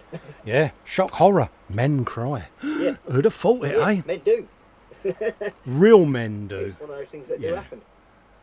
Yeah, real men do. Yeah. But I'm like yourself, I'm in a very good position where I've got a very strong wife behind me. Oh, yeah. Supports me a hell of a lot. Oh, yeah. I mean, she's the one that helps me make sure that I get up each morning and go to work. What I like and admire about my missus is, as tiny as she is, she'll look at me and kick my arse into gear. And I need that. Yeah. You know, and it's nice when that sort of thing happens, though, because they love you. Oh yeah, she can be brutal. Even though they get that rolling pin out, it's like, yeah okay, I'm gonna behave. But I love her for it, and I love her more for it, because it's hard. It's like I've said to her before, you know, when she says, "Oh, I don't know how you cope with your health," you know, and I said, "Look, for me, I live it, so I know what I'm going through." I said, "It's harder for you and the boys than it is for me." I said, "Because you're on the outside looking in, wanting to help, but feel powerless to do so." I said, "And that's what upsets me the most. I see it in your eyes." I said, "You can disguise it as much as you want." I said, "But I see that look sometimes in your eyes of, I wish I could do something more." I said, "And there's nothing more you can do." I said, "But it's heartbreaking for me to see that in your eyes, because I know how you're feeling." I said, "So, you know, I take my hat off to you. You're far braver than me." And she doesn't sometimes get that, you know. I have a lot of respect for my wife, because I mean, she has her own demons as well. Yes. Yet she knows she's always there to support me. Oh yeah. But yeah, there's times when I feel like I've not done enough to help her. yeah. This is the thing I found the hardest when I got medically retired, which I knew was coming because things had diminished so rapidly. So I knew it was imminent. And, you know, my ex-employer couldn't have done more to try to help me, and I want to clarify that. They were brilliant. You know, I'd worked for them for over a decade, and over that time they had seen my mobility diminish. I started having to use sticks permanently and all of that. And they went out of their way to support me, and in the end, you know, it was, look, we need to do something. I said, I think you've gone as far as you can. I said, and I've gone as far as I can. Perhaps we need to make a clean break. And I was, go and see your GP and have a chat with them, and then we'll go from there. And my GP just said, look, I'm so glad you finally come down and admitted it. You've been at this space for a couple of years now. She said, but it had to be your decision. She said, but me and your wife have spoke about it quite often. You know, and the time's right. You know, she said, you've done what you can. You know, you've got to accept it. But straight away, when you see your wife going out to work and you're in here building models, you can't help but think that they think, lazy git. Get off your arse and go and get a job. That mentality of saying, like, that's my job. That's what I should be doing. Yeah, and that's where I struggle the most. And I can't seem to shake it. No matter how hard I'm trying, I can't seem to shake that mindset. And that is what really brings me down. And I've spoke to H about it, and she's like, don't beat yourself. And I said, I can't stop myself. I'm trying everything I can to snap out of that, but I can't. Don't know why. Yeah. I mean, when I had my first heart attack, I was told to take a year out from work. Yeah. And I thought, Christ, that's going to kill me. It near enough did. Yeah. But the wife went out to work then. Yeah. And you're just sat there at home, twiddling your thumbs, thinking like, what can I do? What can I do? Yeah. So I built a patio in the back garden. Yeah. It's like, you know, Helen will say to me, I built a 25-foot patio in the back garden. I mean, Helen will say, yeah, the roles have reversed now, mate. It's just how it is. You'd do the same if it was me. And I'm like, yeah, but I'm the man. I should be providing. I'm the breadwinner. Over it, though. Yeah, that's how I was brought up. She went, male pride is the thing that kills you the most. Yep. She said, that's your biggest enemy. I said, but I can't change that. That's how I was brought up. Yeah, yeah, you know, and it's instilled into you as a young man that, you know, you are the provider for your family, and suddenly you're not, and that's terrible to get your head round, especially when you're already a depressive anyway. Yeah. So yeah, it's funny how many people, since we've been talking openly about mental health, I had some lovely messages off of people. Some of them you'd be amazed at. And I was quite open one night on a frolic with Foxx about trying to take my own life. Now, I'm not proud of it, but I'm not ashamed of it. That's where I was at that moment in time. I didn't know how to ask for help. I didn't think anyone would want to help. And at that moment in time, I thought the only solution was not to be here. I know that sounds disrespectful to Helen and my children, who I love dearly, but when you're a depressive, you spiral down so quickly that doesn't actually occur to you. And this is the confusion people have. They're like, how could you do that to your wife and children? Well, you're not in a mentally fit state. You're not aware of your actions or what you're doing and how that could impact others, because you can't see any other way out of the trouble you're in and the turmoil you're in other than what your solution is. And I'm not proud of what I did, but I'm also not going to hide it, because that is a part of me. I tried on 3 separate occasions to end my life. I'm very open about it now. For years I wasn't, but the way I was advised to help myself deal with my depressions was to be candid about it. To talk about it. Talk about it. To be candid. And I deal a lot with mind. If I'm really in a bad place, I'll call them and chat to people, and I'm not ashamed to admit that. I'm proud to admit that. I don't know about you, Ross, but when you're in this situation, it leaves you very able to spot it in others. Yeah. And I've become very good at that. And out of my own demons, I've been able to help other people. I'm not going to name them because that's not fair on them. No. But you should never do that anyway. No, so it's up to them to say. It's up to them to discuss it. But my therapy for my own issues has been seeing that I've been able to help other people get in touch with Mind or CAMS or, you know, other things like M4H, you know, all that sort of stuff. And for me, I find that very therapeutic because I'm now doing good for others. And when I'm coming out of a depression, I normally send someone something. It's bizarre, but I may have been in a bad place, but someone will mention something. I'll go, oh, I've got a spare one of them. I'll bung it in the post and send it to you. And they're all over the moon, but it's your therapy of coming out of a dark place. You've done something good for someone else. And that helps. Also doing you good, though. That's the main thing. That helps me come out of my demonic state. So it's a part of me. It's increasing your serotonin levels to the point where absolutely you've got that little bit of happiness now. Yeah, and it's bizarre. You become very compassionate. You become acutely aware of others before yourself. And I think it's made me a more grounded person, being able to deal with it. I'm certainly a lot more relaxed. But yeah, there's a few things I need to improve on, but I try. I don't always get it right. Are we actually going to keep an eye on chat at some point? Yeah, I've got it in front of me, yeah.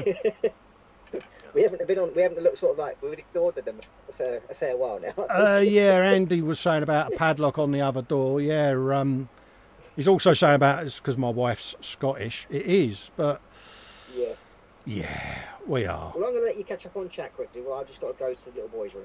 Yeah, no worries, mate. Panzer's saying that explains the sound buzzing that he's hearing. Is there a buzzing noise, mate? Because I've got me fans on, Panzer.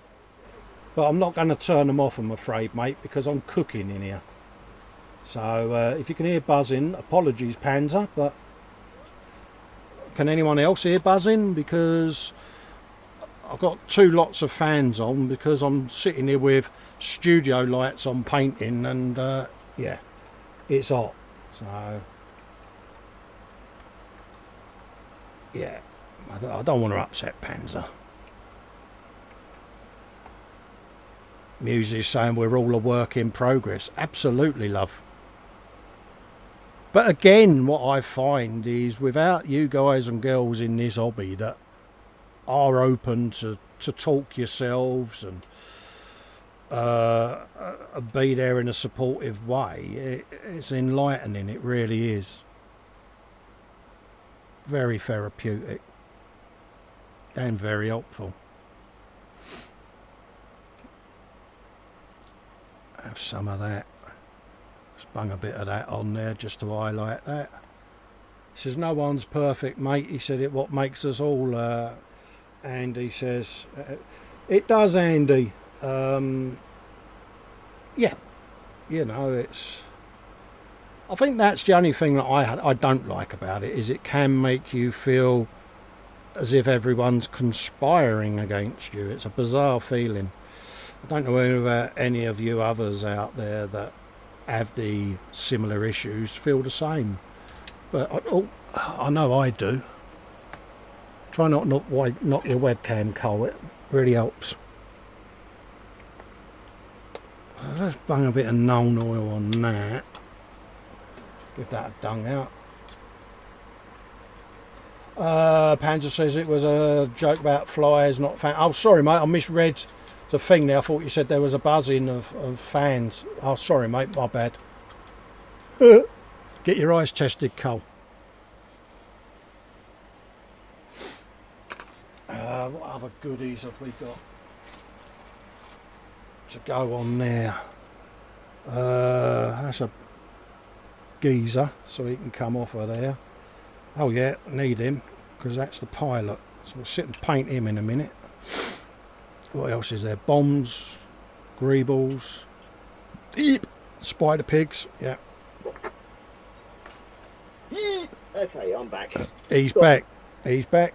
He's back. He's back. He's back. Wait. I've just been upstairs and my youngest has just informed me that he's got a missing tooth. And I said, well, where is it? For the tooth fairy, he goes, in my tummy. Oh, good man. So I thought, okay, so how's the tooth fairy going to get there? Did he pull it himself? I think he has done, yeah. Oh, good man. Couldn't tell him to come down and pull my tooth, could you? It's doing my head in, bloody thing. Yeah, well, I'm like you in a way. I'll use a pair of pliers and pull my own teeth. Yeah. I've done that before. Yeah, I get told off by the wife. She catches me. Yeah. That or a bit of string. Yeah, I've got two that are really wobblier than a wobbly thing. And at the moment, she currently inspects me to make sure that I haven't pulled them. But yeah, the pliers of goodness will have them. They're like a set of piano keys at the moment. You chew on something and they just move. It's like, yeah. Yeah, it's a... they just love kids. Oh, yeah. Yeah. Oh, yeah, I remember my two when they was that age. It's funny, though. I do miss that. I do miss that age. Don't know why. Just... when they was at school and growing up like that, you know, you was a parent, weren't you? You know what I mean? Whereas now you know, one's 27 and the other's 25, you know, so... Well, they soon grow up and... Yeah, they're young men in their own right, you know, and... Yeah. So your job as a parent changes. You become no longer a parent, you're a best mate. And that in itself is very rewarding because it's a new dynamic in your relationship with your children. Yeah. But every now and then you pine for that cuddle that they used to give you. You know what I mean? Yeah. I mean, with the two lads, I mean, I'll be laid in bed and I'll sometimes wake up in the morning and there'll be one of them cuddling up to me. Yeah. Yeah. Well, this morning I had it. Yeah. Well, I should say about lunchtime when I woke up just before your show. Yeah. That was literally, I think it was about 15 minutes before your show went live. I actually crawled out of bed. Oh, right, good man. That's why I was a bit late posting the pictures. I'm impressed, mate. A proper man kit you had. Yeah. You know what that means, though? You're not going to sleep now for the next 3 days, are you? Probably not. No, my luck. Never mind, I can always come on here and pester you. That's right, mate. You're more than welcome, mate. You know that. Yeah. And then tease Dave about his Harrier. Yeah, bless him. He's over the moon with that, isn't he? I know. The look on his face when I mentioned that I might be sending it to him, it was like, don't you dare. I said, oh, look, it looks like it's got your address on it. And he kept saying, oh, I've moved address since then. I said, no, you haven't.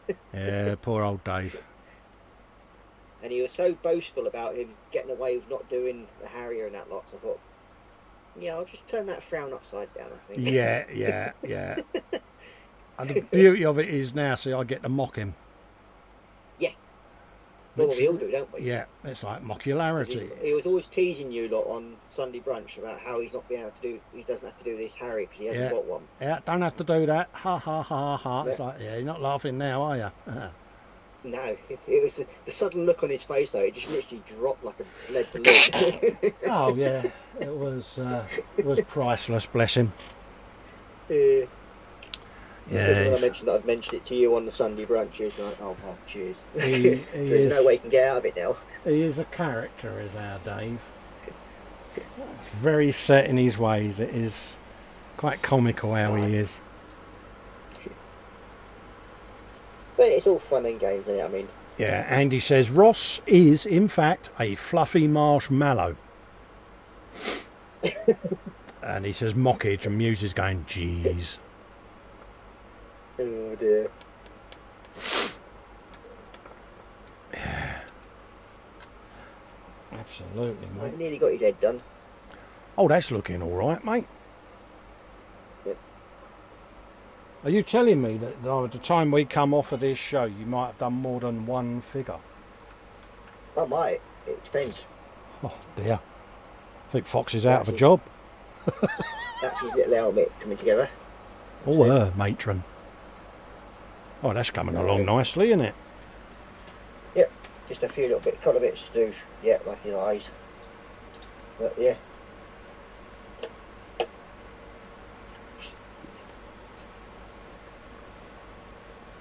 It's one of the reasons why I like using the metallics a lot, because they just sort of like flow into where you need them. Yeah.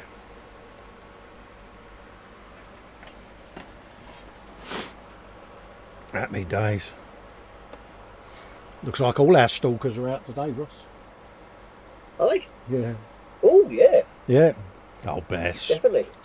They must be having a watch party.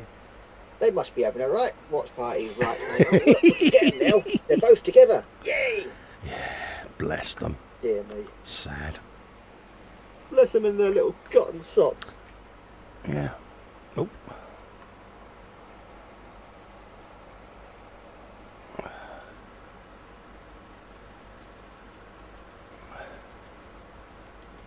Muse is going, jeez. She's brilliant, Muse. She really is. Oh. If you want something said straight, she'll definitely say it. Oh, yeah. Yeah, we love her for There's it. no ifs, buts, maybes about it. It's like, that's it. Enough said. Done.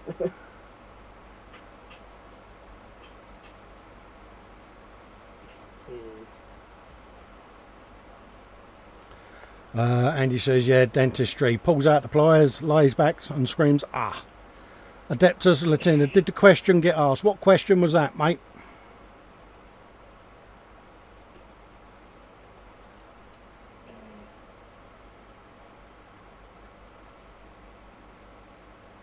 Belly and bench got asked, if that's what you mean. Yeah. Then Panzer's going, good God. Yeah, by all When means. I interacted, there was none of those. Oh yeah, it was belly and bench. Yeah, that got asked ages ago. Ages ago, mate. Yeah. Yeah. The start of the programme. Go on, Adapters. What you got on the belly, mate? What you got on the bench, mate? Yep. Well, might as well ask it again, didn't we? So, Yeah. What's in the belly? What's on the bench? Indeed, I showed up, mate. That answers that one. It's all right, mate. Thanks for showing up. Means a lot. Enzakar said, and the stuff I have done, posted it on Facebook. Model Makers Boom Hub. Well done, lad. Brilliant. Come on. Yep. Well done, mate. We'll have a looky look at that in a bit. Yep. When we go and I'll boom up later on tonight. Oh, Yeah, have a quick squish through it. Citadel brush wants to fall apart. There's a surprise. Yeah. The black ones are no better. Yeah, the whole thing comes off If the not end, worse. and it's like, really? Yeah. It's supposed to be a dry brush. Bless it. It's alright, the super glue will be out again. Andy McLeish saying Festa Workshop Stalkers, let's give them a show. Oi Panzer, no. Put the fully can pants away. Yeah, it's Okay. pathetic, but let them have their fun. Yep. They'll be proud of themselves, going, oh, look what we done. You just earned Foxx money. You've just earned the guru money for adverts. So the joke is on you. Panzer's put a late belly and bench up, I think. He's put a late belly, bacon and egg rolls, coffee, bench, BBLs, and a Ross Prezi. Oh, nice. Ooh. Oh, Prezi. Happy Prezi time. Oh, Prezi. Incoming Prezi. Ooh. All Prezis Now, are good. that's the one I sent you, I take it, Panzer. Is that what you're on about? Because I did send him something that should have arrived by now. Because it's something I started with the first couple of shows, but then didn't need it after that because me and the missus have sort of like shared her better quality mic. Yeah. Andy McLeish says he's off to you start kitchen stuff. No worries, mate. We've got Eon Cars. He's saying belly chicken masala house special with cheese, naan garlic, naan and vegetables biryani. As for the bench, SOB Canoness. Oh, nice. Ooh. Sisters of Battle Canoness, yeah. Yeah. Nice. We've got Adaptress Latrina saying, I got the Sisters Nim of the Order of Martyred Lady, and belly is empty as my head whenever my ex would ask me what she just said 5 minutes ago.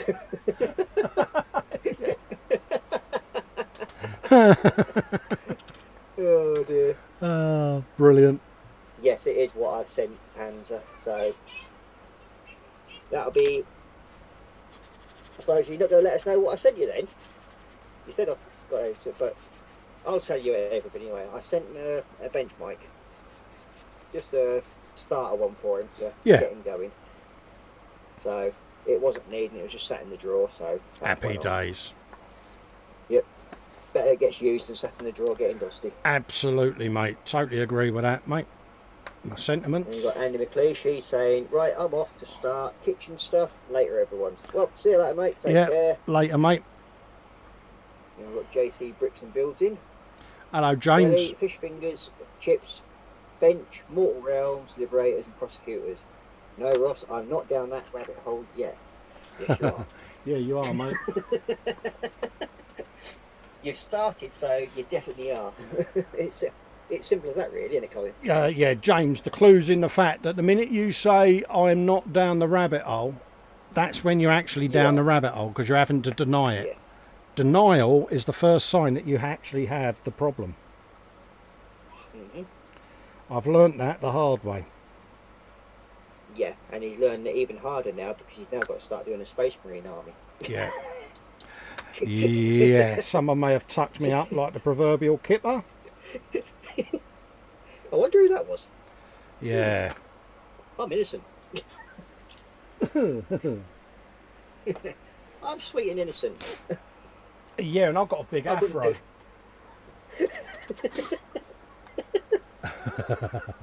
Bless you. What's that smell wafting around? Has Dad been in?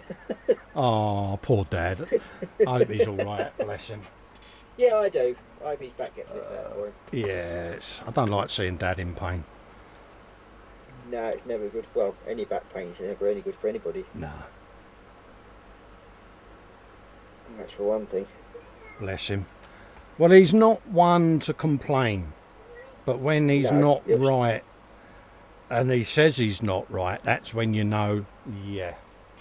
You know, and it's like, yeah, bless him. Probably trap wind. He'll try and battle through it, won't he? And it's got like hit that brick wall, and he's got to say like that. No.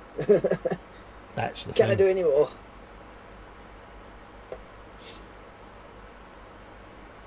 That was one thing I was going to ask you, Colin. If possible, your 3D printer ping. Yes. Have you got like a little pot that could hold these two? Yeah. Print off for me, please. I print. They sort of like keep getting knocked all over my bench. And Yeah, I print singles as well as triples. So. yeah, it's just could do one just to hold them in position because Just I two, yeah. over last night. You want a double, do you? If possible, please. Yeah, of course I can. It's it nearly went arse over the proverbial. Yeah, last night. I'll put it in the same package that the Citadel one goes in. Not a problem. Thank you very much. I'll But yeah, print them out later. He was very close to completely destroying me, Matt. Oh, was it? Yeah, he almost got knocked over. I managed to juggle it. Oh, yeah, you don't want that, mate. Yeah, I'll sit and print them. I'll print them later on this evening, mate. It's not a problem. Much appreciated. That's all right, geez. It's what we do. Oh, it's good like that. Absolutely, mate. Bit of, what's his name? You know when you have that feeling that somebody's staring at the back of your head? Yeah. I just turned round and looked at the missus. She's staring right at me. Oh, is I don't she? know what I've done yet. Ah. Are you getting the look? I'm getting that look, and she's sort of turning round and sort of like grinning now. So I'm definitely in trouble about something, I think. Tell us, Mrs. M. What's he done? I'll set Mr. Colin on to you. He's come bully me. Yeah. I'm not that brave. I got one of my own and I'm scared of her.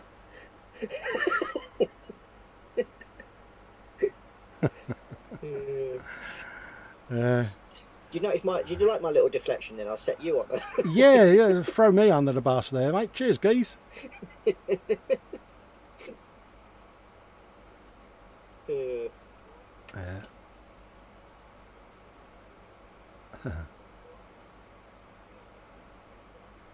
Bless her.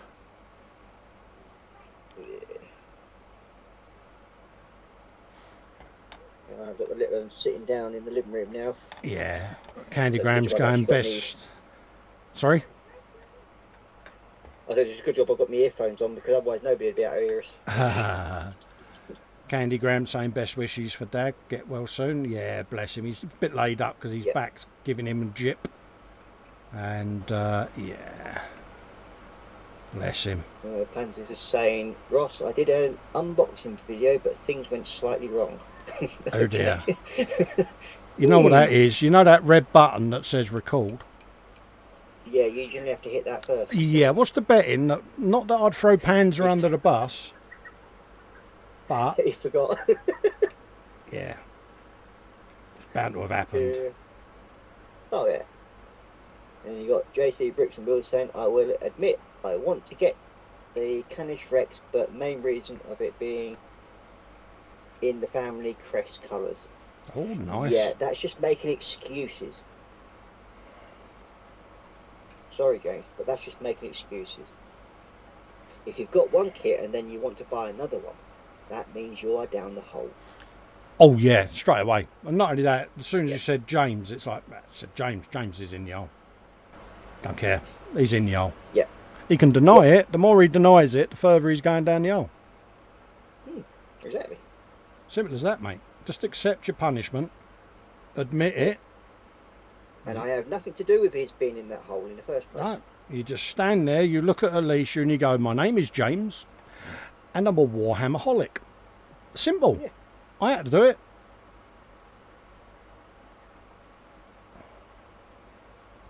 And all I did was give him a gentle nudge by sending him a little parcel. So it's not my fault.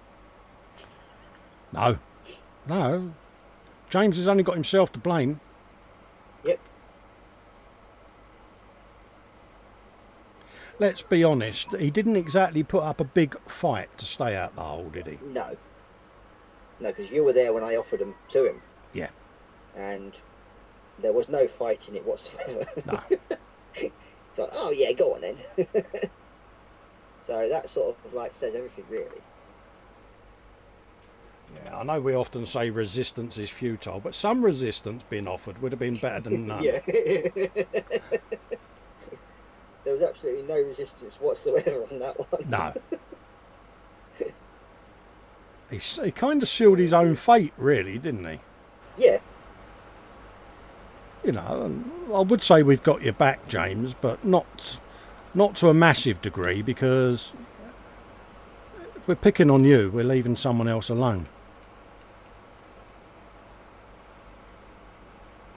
Josie Brooks says, Alicia thought Colin said Warhammer starting with W. Yeah, Warhammerholic.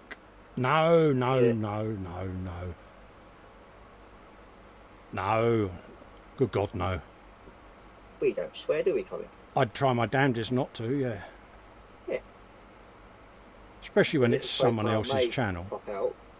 Yeah. Yeah. Well, I mean, I made a little faux pas earlier on, but I do apologise for that. But... That's all right, mate. You should have heard Foxx on the Frolic on Friday. Any chance of monetisation went as soon as he spoke. Brilliant. Totally forgot himself. It's like, yeah. Yeah, dear. Yeah. It's like, yeah. He said a few bar stewards and other words of similar Yeah. Bless him. It's just I good. think that's one of the reasons why I like doing my show just after 10 o'clock. Yeah. Because it's in that safe zone.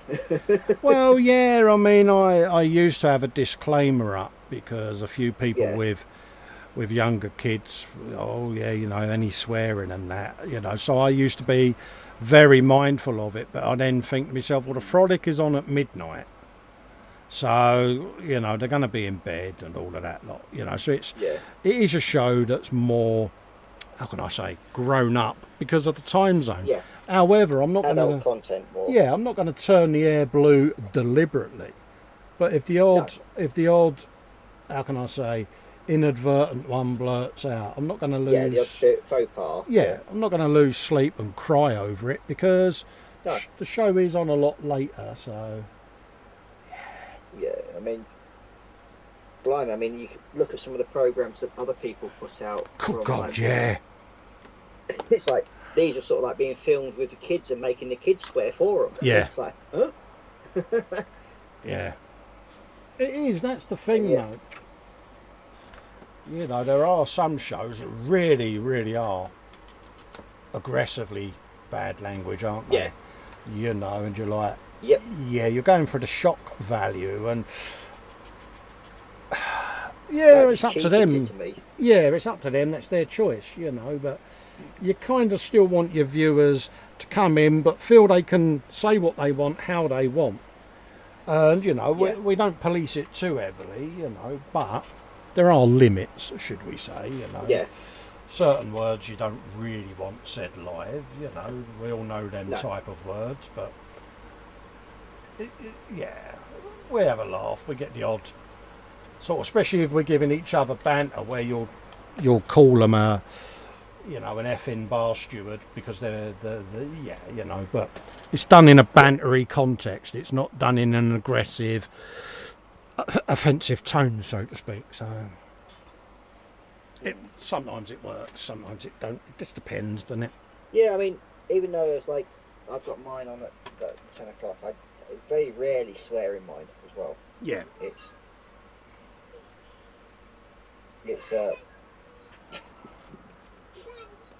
I apologise if you can't hear that. That's all right. I thought it was outside my window, mate, because next door's got youngsters, and I thought they was out playing, mate. So no, you can't really. It's not a problem. That's my youngest one. He's just got his dinner.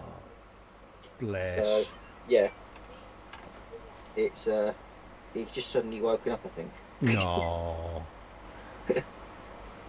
Dear. Hopefully he's woken up in a good mood. Yeah. But it's like I don't go like you. I don't go out of my way to swear. No.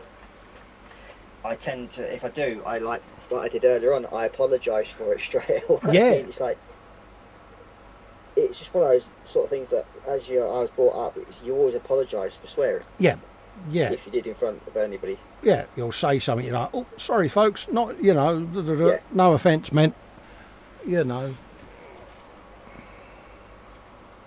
I can't remember what caused me. I think it was I dropped something or something. Yeah. It was. And it was just purely, it just slipped out of you. And I don't think it was very loud. I just mumbled it. It's like, yeah. Did you hear that? Yeah, you sit there, you're like, oh dear. Yeah. It's like I forgot that I was wearing my microphone. It's the whisper mic, and it generally picks up every damn thing. Yeah.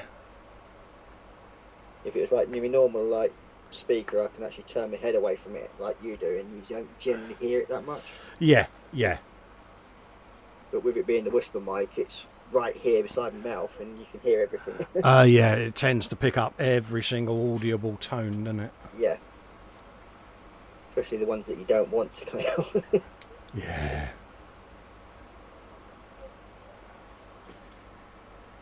So how are you doing on your build there, Colin? Are you getting there somewhere? Yeah, it's getting there slowly but surely, mate. You know. So what yellow are you using there on it? Ural,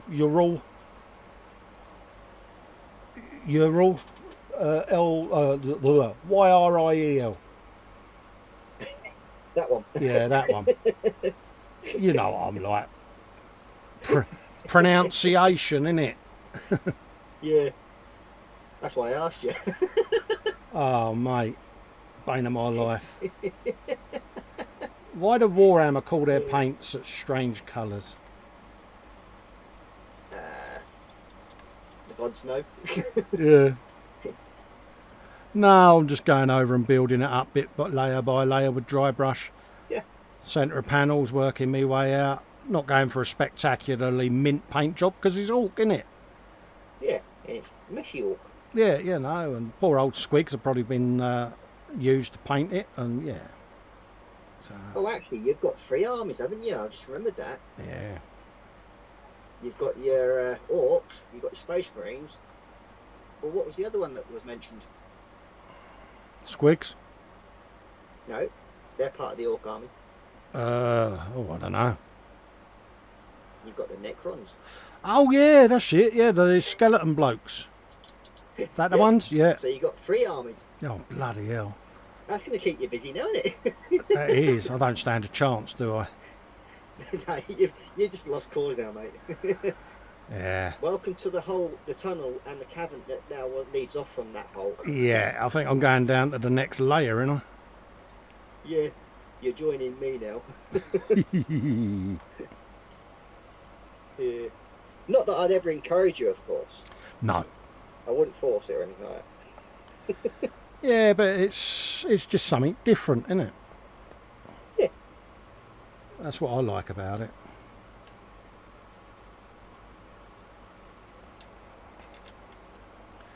I can see it now, Colin. Stop squig abuse. Yeah. Yeah. Royal Society for the Protection of Squigs. I mean, have you actually looked at the size of those minis that I sent you?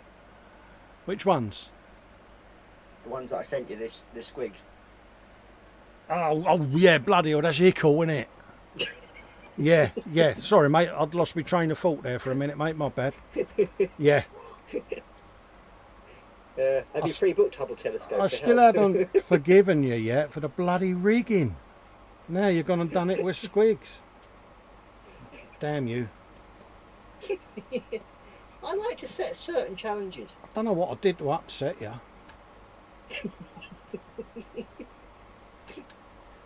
Anybody who think you just didn't appreciate my little challenges? No, give me something to swear at when I come out of hospital, won't it? Yeah, exactly. No, I'll look forward to it, mate. I thought they would just be nice little subtle challenges for you. And I was thinking along the lines of like, he'll bide his time. Oh, revenge will be mine. Yeah.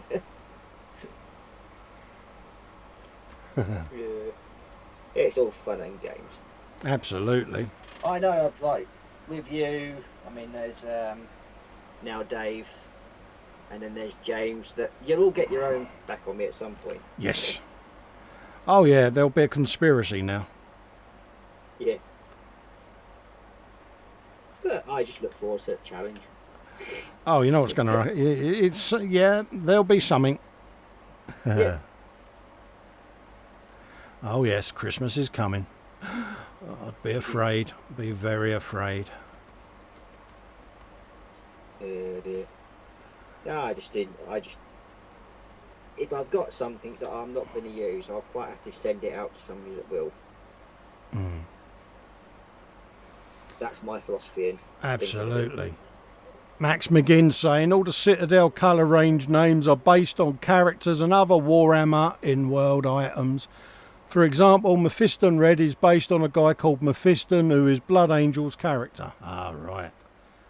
See, Max has read all the rules and books, and I'm like, if you ever need to know about something about Warhammer, you generally ask Max, and you can get the answer fairly quickly. It's like a little encyclopedia all bound up in one. Oh, yeah. He's brilliant, though, isn't he, Max? Oh, yeah. He gets all excited with it as well. He sits there and he's giving you all this rundown on what he, you know, it's like, he is that proper nerd when he gets into Warhammer. It's brilliant to watch.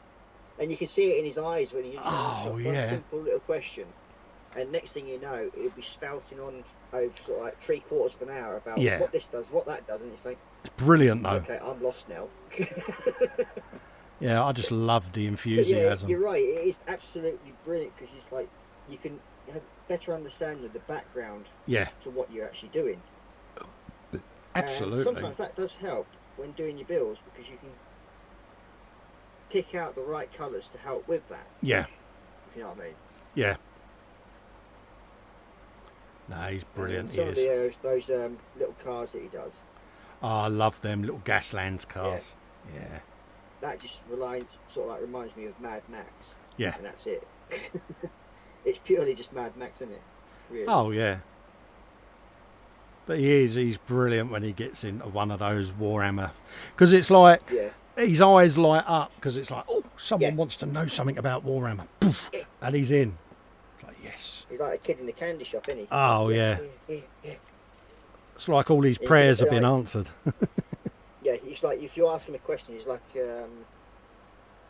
what do you call it, like an expectant baby, isn't it? It's like, Yeah, it's like, you can see that pent up energy saying, oh. yeah. And if somebody else is talking first, he'll be sat there thinking like, Yeah. It's like, yeah, it is good. so it's almost like looks like he's in like a candy rush, isn't it? It's like, I will sit there one night and ask him to explain to me the full rules of Warhammer.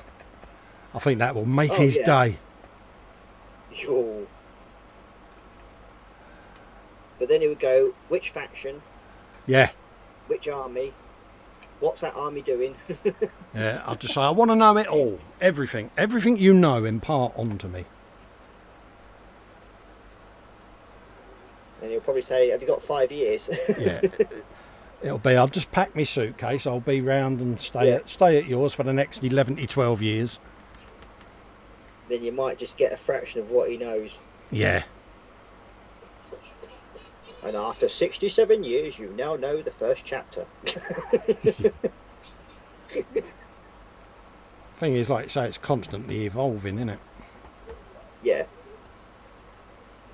I mean, it's like the ones that I mainly do for my figures is the well, it's the Stormcasts and that Yeah. I are my main figures. I'm just doing these Space Marines Chaos ones because a friend of mine actually sent them to me. Yeah. So they've been sat on my desk for sort of like 6 years. Well, like 4.5 years. Oh, right, yeah. These have. And because it didn't really interest me then. No. I was more into doing me tanks, well, me aircraft really. Yeah, yeah.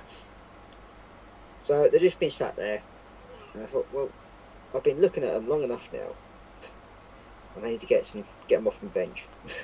Yeah. So, yeah, I just started doing them, and that was I did my Venom Crawler first, Oh, right, yeah. and that's looks like a spider,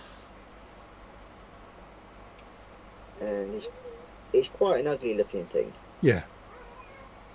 but it's also a good looking thing, if you know what I mean. Yeah. Yeah. Yeah, it's got its own unique appeal. Yeah.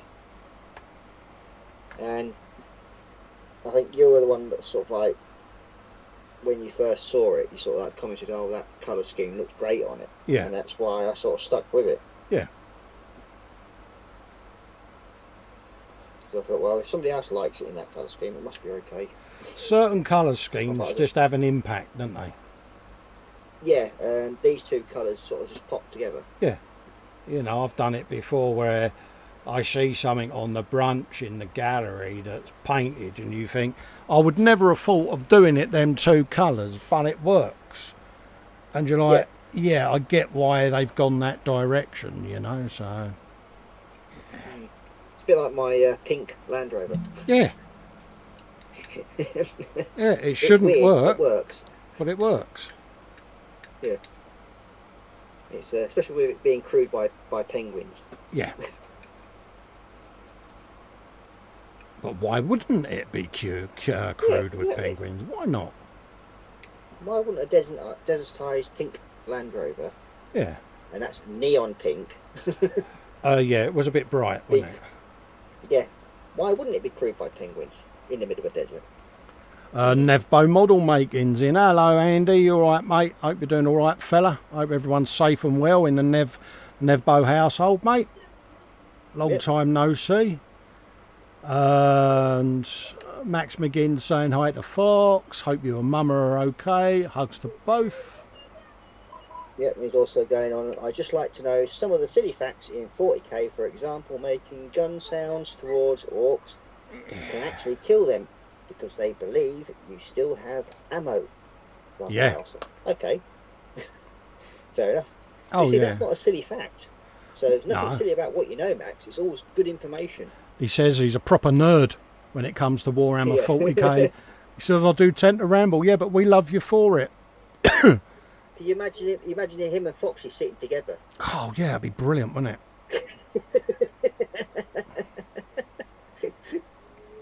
That would be a challenge, wouldn't it? Just get them both sitting there talking about it together. Oh, yeah. Mate, I'd tune in for that. Oh, yeah. I mean, just imagine some of the stuff you'd end up learning. Cool, blimey, yeah. Yeah.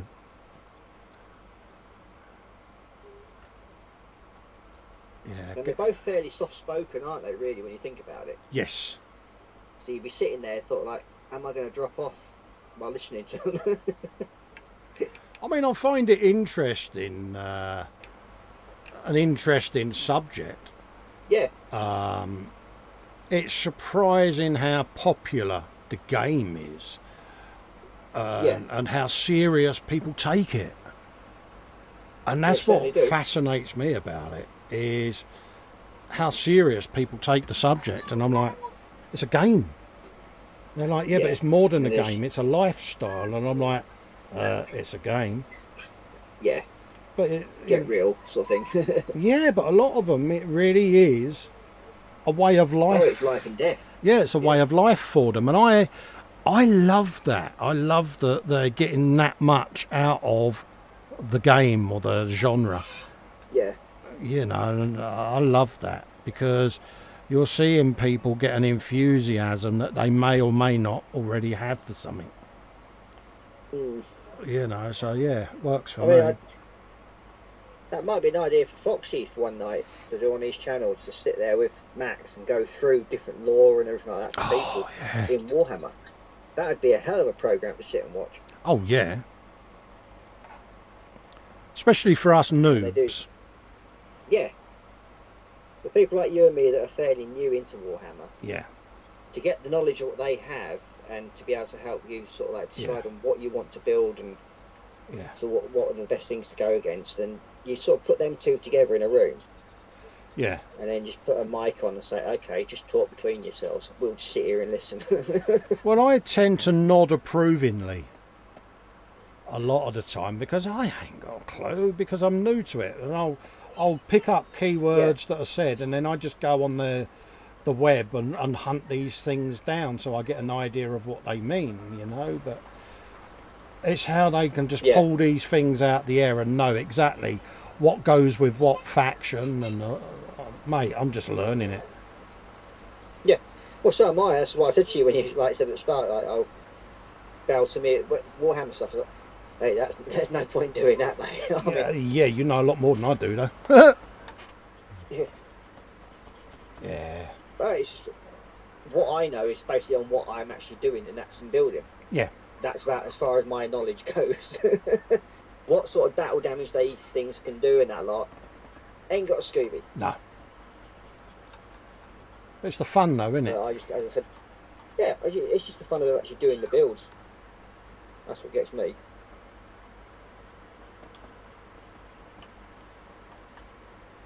And I mean, I've been asked a number of times, like, well, why haven't you thought about actually playing the game? Yeah, that's one I often get asked. Do you feel you'll ever get round to playing the game? And I'm like, well, no, I'll get pleasure out of building them. Yeah. I would have no idea how to play the game, and obviously not getting out. I'm not exactly going about to pack everything up and cart it out because I don't go out. So Yeah. it's kind of wasted on me. So I get more of a buzz out of this side of it and listening to other people's enthusiasm for the game, to be honest. Yeah. Well, I might have to end up playing it at some point because my oldest, he wants to learn. Yeah. Hence the reason why he wants me to build this Blood Angels army for him. Yeah. So, yeah, I'm not exactly over enthralled with the idea, but I'll do it for him. Yeah. And of course your kids as well, they're at that age, aren't they? They're at that young age still, you know. Yeah. I mean, my eldest lad, he's got Warhammer upstairs in his room, you know, and he'll say, oh, do you fancy painting this, or do you fancy painting that, and down it comes. So, yeah, like I said to him, there's paint there, there's brushes, put up a chair and have a go. Yeah. I mean, the first ever Blood Angel one that I've got in the house, that was what my little lad painted himself. Yeah. The first one he did, because he decided on what colours he wanted it. And I said, well, he wanted red and yellow, so I said, well, you do realise that's the Blood Angels one. Yeah. Colours, and he goes, oh, is it? I said, yeah. Yeah. Do your Blood Angels army. I mean, my lad's No problem. philosophy now is he's going to get his army painted and he ain't got to worry about it. Yeah. So, That's what he's got Dad for. yeah. It's like, yeah, I'll just buy the stuff, give it to the old man, and it's going to come out painted and ready for what he wants. Yeah. Ready for battle. Yeah, and if he's happy with that, I'll sit and do it. Don't worry, mate. Yeah. Keeps you happy, doesn't it? Keeps you busy. Yeah, you know, and he said he gets his stuff painted and he ain't got to stress about it. It's like happy days, win-win all round, isn't it? And he doesn't have to pay to get it done. Yeah, Nevbo's going, I know nothing. Yeah. Yeah. Yeah.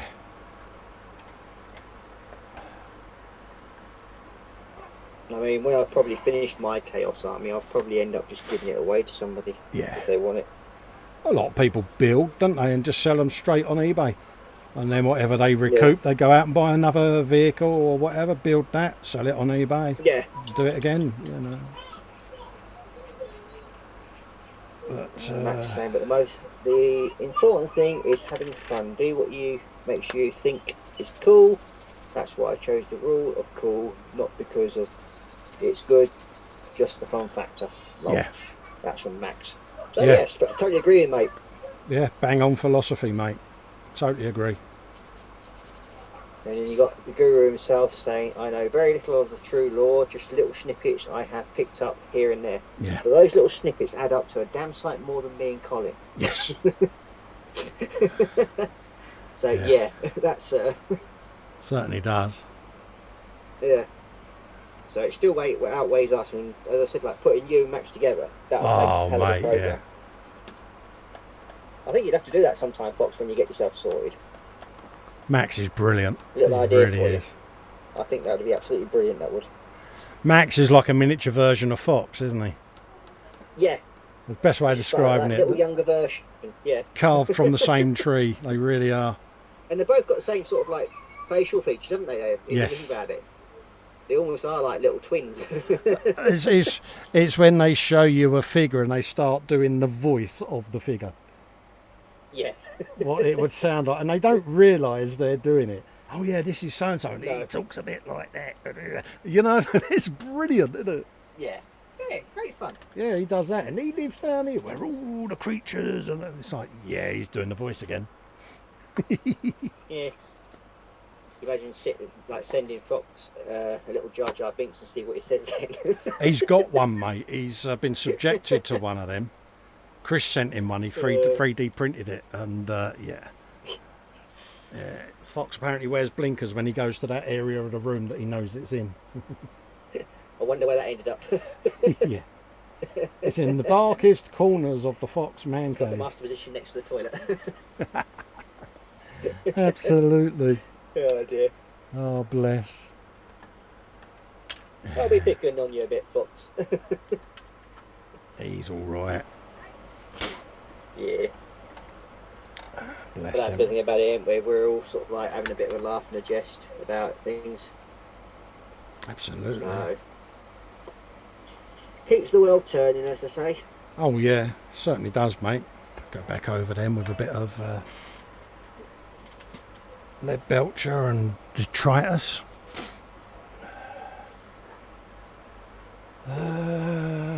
Do the spiral last. Put some detail on the engines and gubbins. It's beginning to take shape.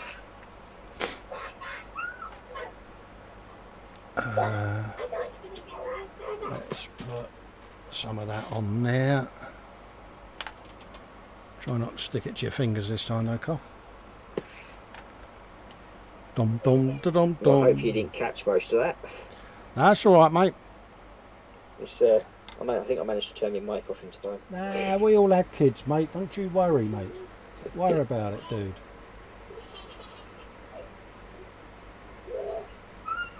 Yeah, We've all had youngsters running around. We've all had youngsters running Yeah. around, mate. Don't worry, He's dude. just being a bit of a terror because he didn't want to eat his dinner. Oh, really? Yeah, he's just throwing a bit of a paddy. So now that he's been told to sit down, he's not happy. Oh dear. Yeah. But hey ho. If he doesn't eat his dinner, he doesn't get pudding. Simple as that. Absolutely, mate. In our house. Yeah, that's what my And mum the used food to doesn't go say. to waste. Because we'll just feed it to the dog, what's left. Yeah. And then he goes without until he comes up and says, I want some dinner. Then he'll sit down and eat it. Yeah. What we give him. Well, they all try it on, mate. Oh, Don't want that. I want this. Yeah, well, you can't have that until you've eaten that. Oh, but well, your mum's cooked it. Do you want to go and cook her a dinner? That's true. Well, no. We'll eat yours then. Yep. That's what's being put in front of you. You eat it. Yeah. Oh, yes. No different to when we were kids. Some of the battles I used to have with my boys at dinner time. It was like a battle of wills, mate, as to who would blink first. And it's like, yeah. And you could see them looking at you thinking, is he wavering? Is he wavering? It's like, yeah, don't try and out-psych me, mate. That ain't gonna work. Yeah, little tykes, should we say. In the politer terms of it, yeah. Yeah, been through that, mate. Bless them. Right. Tiny- Wouldn't be without them though, that's one Oh, thing. no. Absolutely not, mate. Let's go through and touch some of that back up. Because it's like they said, they become your life and soul, don't they? Oh, yeah. Yeah. Yeah, it's... It's like Nevo's going. Nevbo's off, is he? See you later, Andy. Yeah, so see you later, mate. Take care. Yeah, they do. They are... They're little characters, your kids. You see their personalities develop. Don't get me wrong, you know, being a parent isn't easy. There's days where they get right on your nerves. We all been through that. But you'll look back on it all, and I reminisce, and I think back of things that they used to do, and you used to think back then, oh, little sods, I wish they would do this or that. But it's like anything. They're only trying to express themselves. It's that dominant male syndrome. When you're a dad and you've got boys, they do seem defiant when dad's around. They like to mess mums around because they, you know, that's what they do, and they're all trying to be the alpha male. And and it does. Suddenly you become very clashy with them when they reach teenage years. But I must admit, I look back and I was really lucky with me boys because they would try to resist rules a little bit with times and things like that, but all in all they turned out to be two really, really nice blokes, you know, and I value them as friends as well as sons, you know. And most people go on. Yeah, it's like what makes me the proud about my two lads. If somebody actually gives them something while we're out, they'll say thank you or please. Yes. Without having to be reminded. Yeah, absolutely. But yeah, you walk out your front door nowadays, yeah, and you'll get little 6 or 7 year olds Yeah. effing and blinding, Yeah. and they're screaming up the road, and Yeah. that's because the mum's down the other end doing Yeah. exactly the same. Yeah. Absolutely, mate. And then having a go at those kids for swearing and that lot. Well, you're doing the same thing to your son, so where the hell do you think this is coming from? Yeah.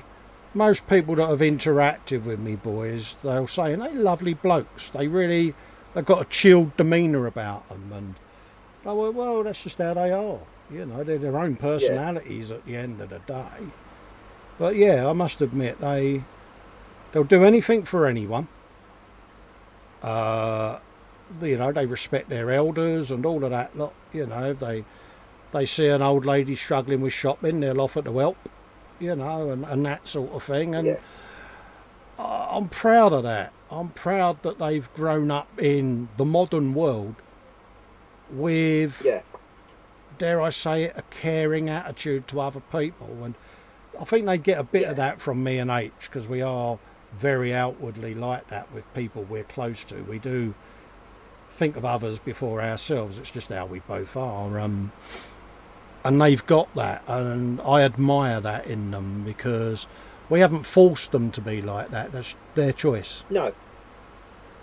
But it's nice to know that they've actually picked up what you've sort of like hinted to them for it to do. Yes.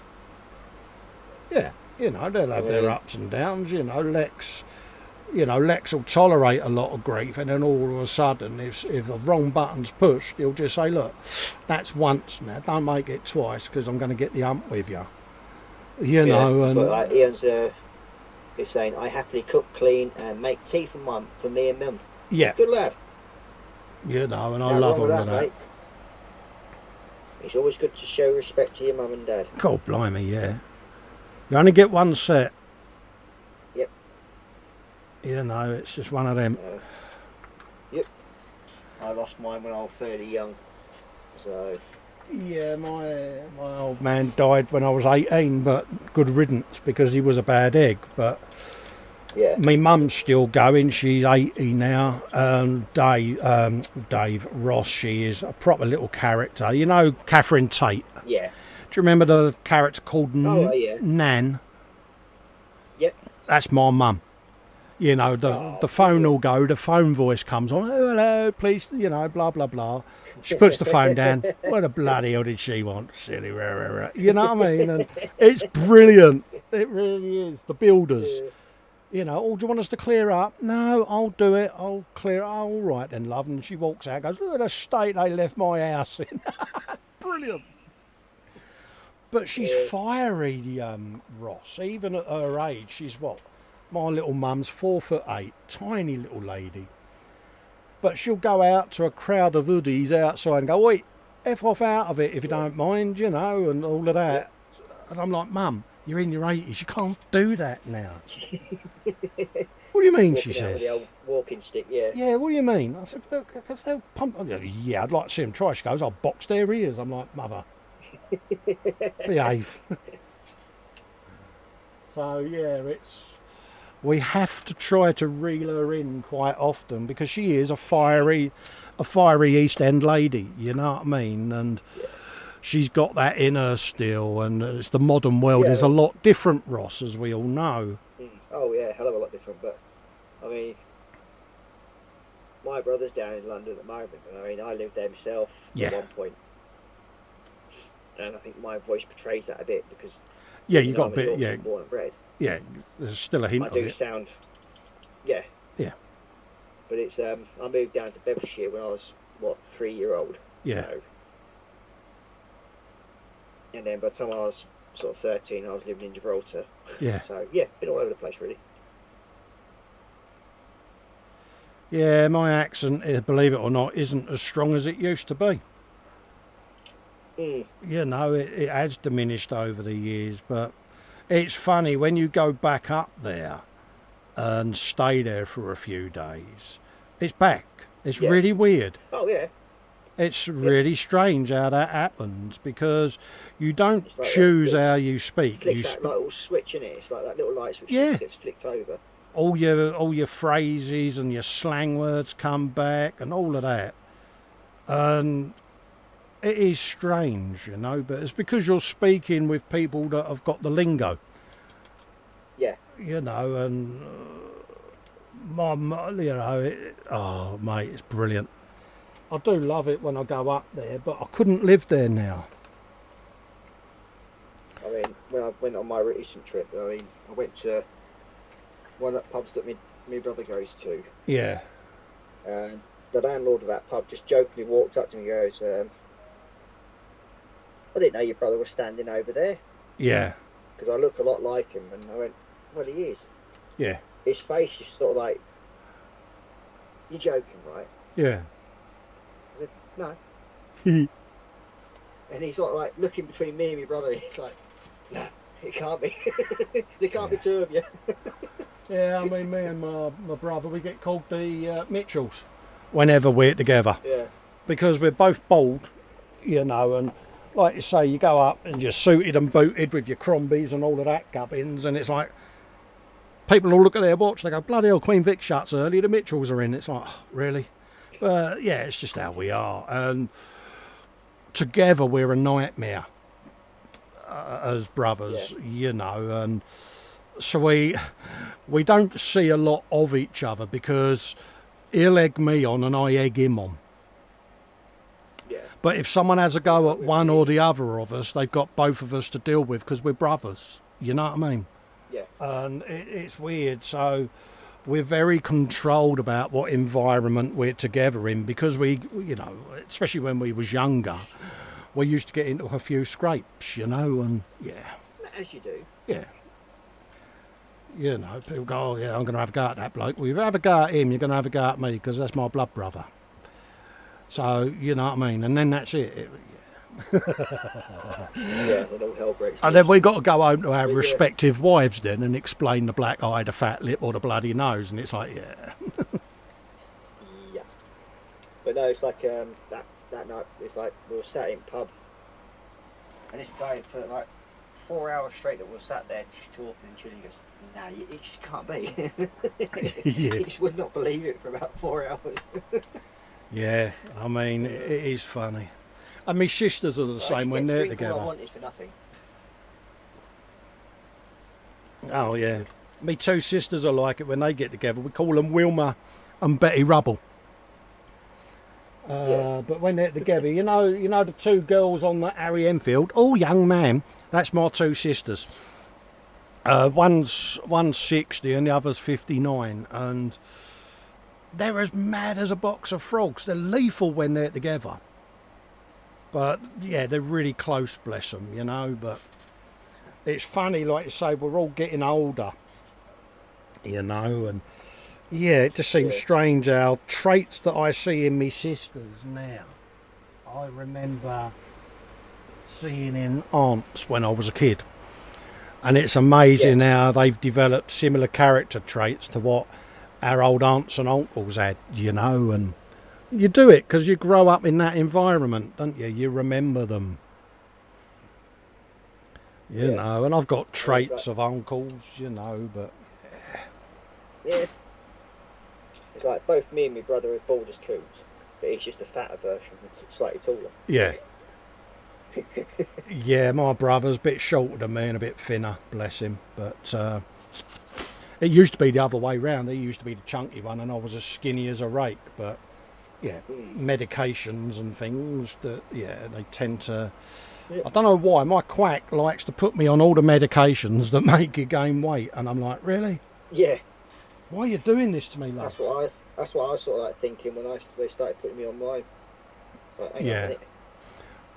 And it's like I went from being 7.5 stone to like 14.5 stone in less than 2 months. Yeah, I used to fluctuate between 14.5 and 15.5 stone. I was a little bit.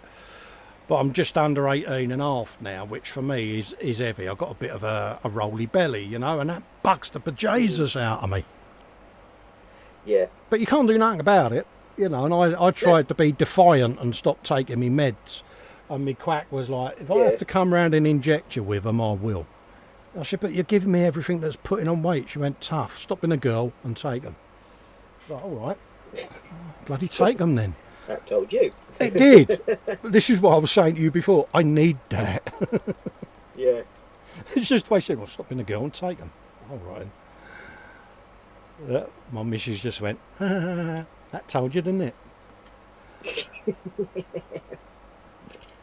Well, it's like with my enlarged prostate. That's another thing that gets us when we get older. Yeah. And taking the tablets for that, I've got Scott with all the other ones I take, and then I suddenly like, well, I've got another 2 now I've got to take. Yeah. Like, I'm going to end up being a pill bottle.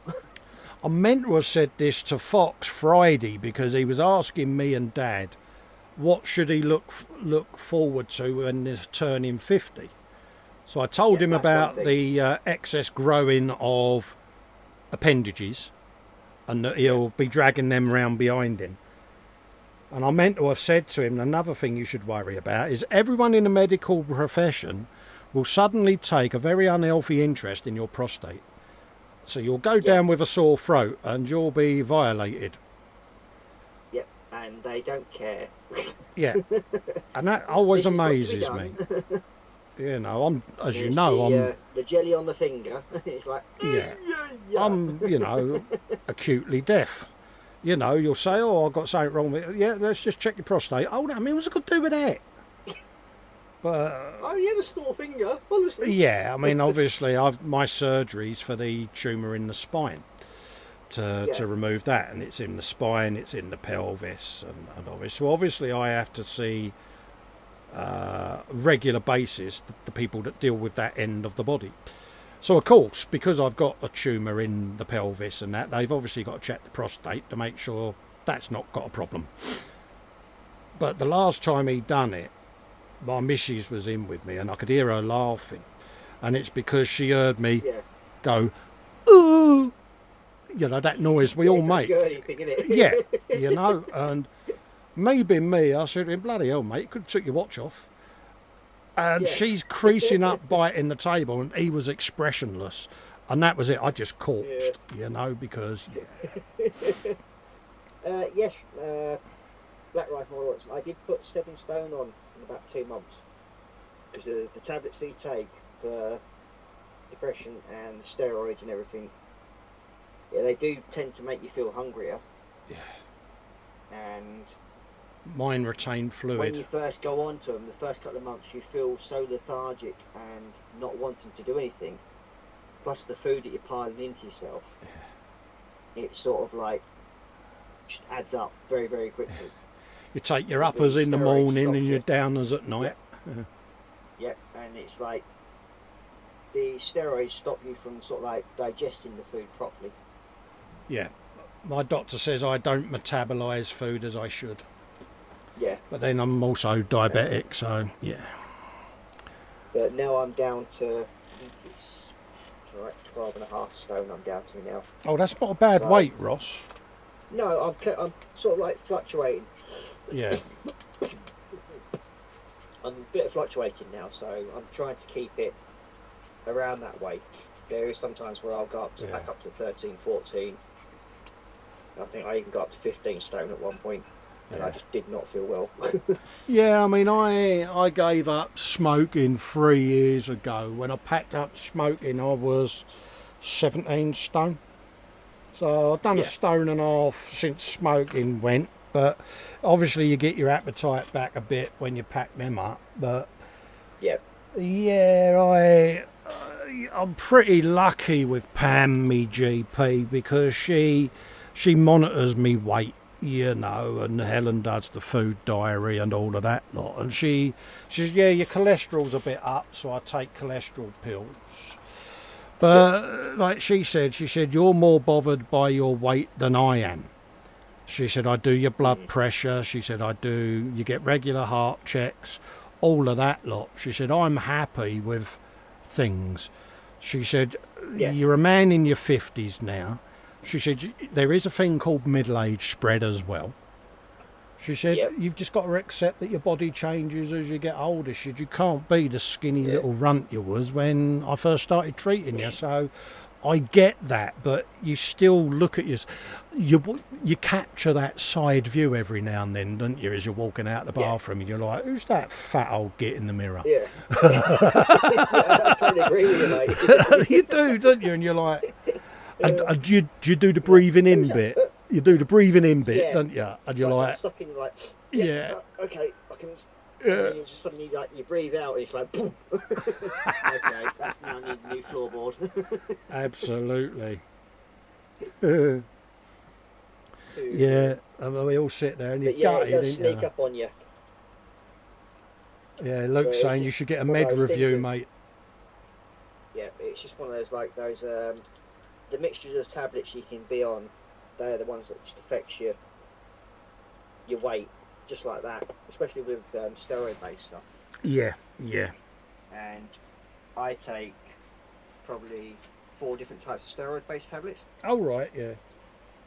Because, and an inhaler that's a steroid-based. Oh, right, yeah, the old schnozzy one. Yeah, and my asthma one as well. Yeah. So that's another tablet, and they're basically my nighttime ones, because it's bad enough that I can't sleep because of my prostate, because I'm up near enough, get about 3 hours sleep, and then I'm up every hour after that. Yeah, totally understand that, mate. You don't need an alarm clock when you've got a prostate problem. No, but it's all good though, yeah? You've got no serious issues. Well, I've got to go back for another,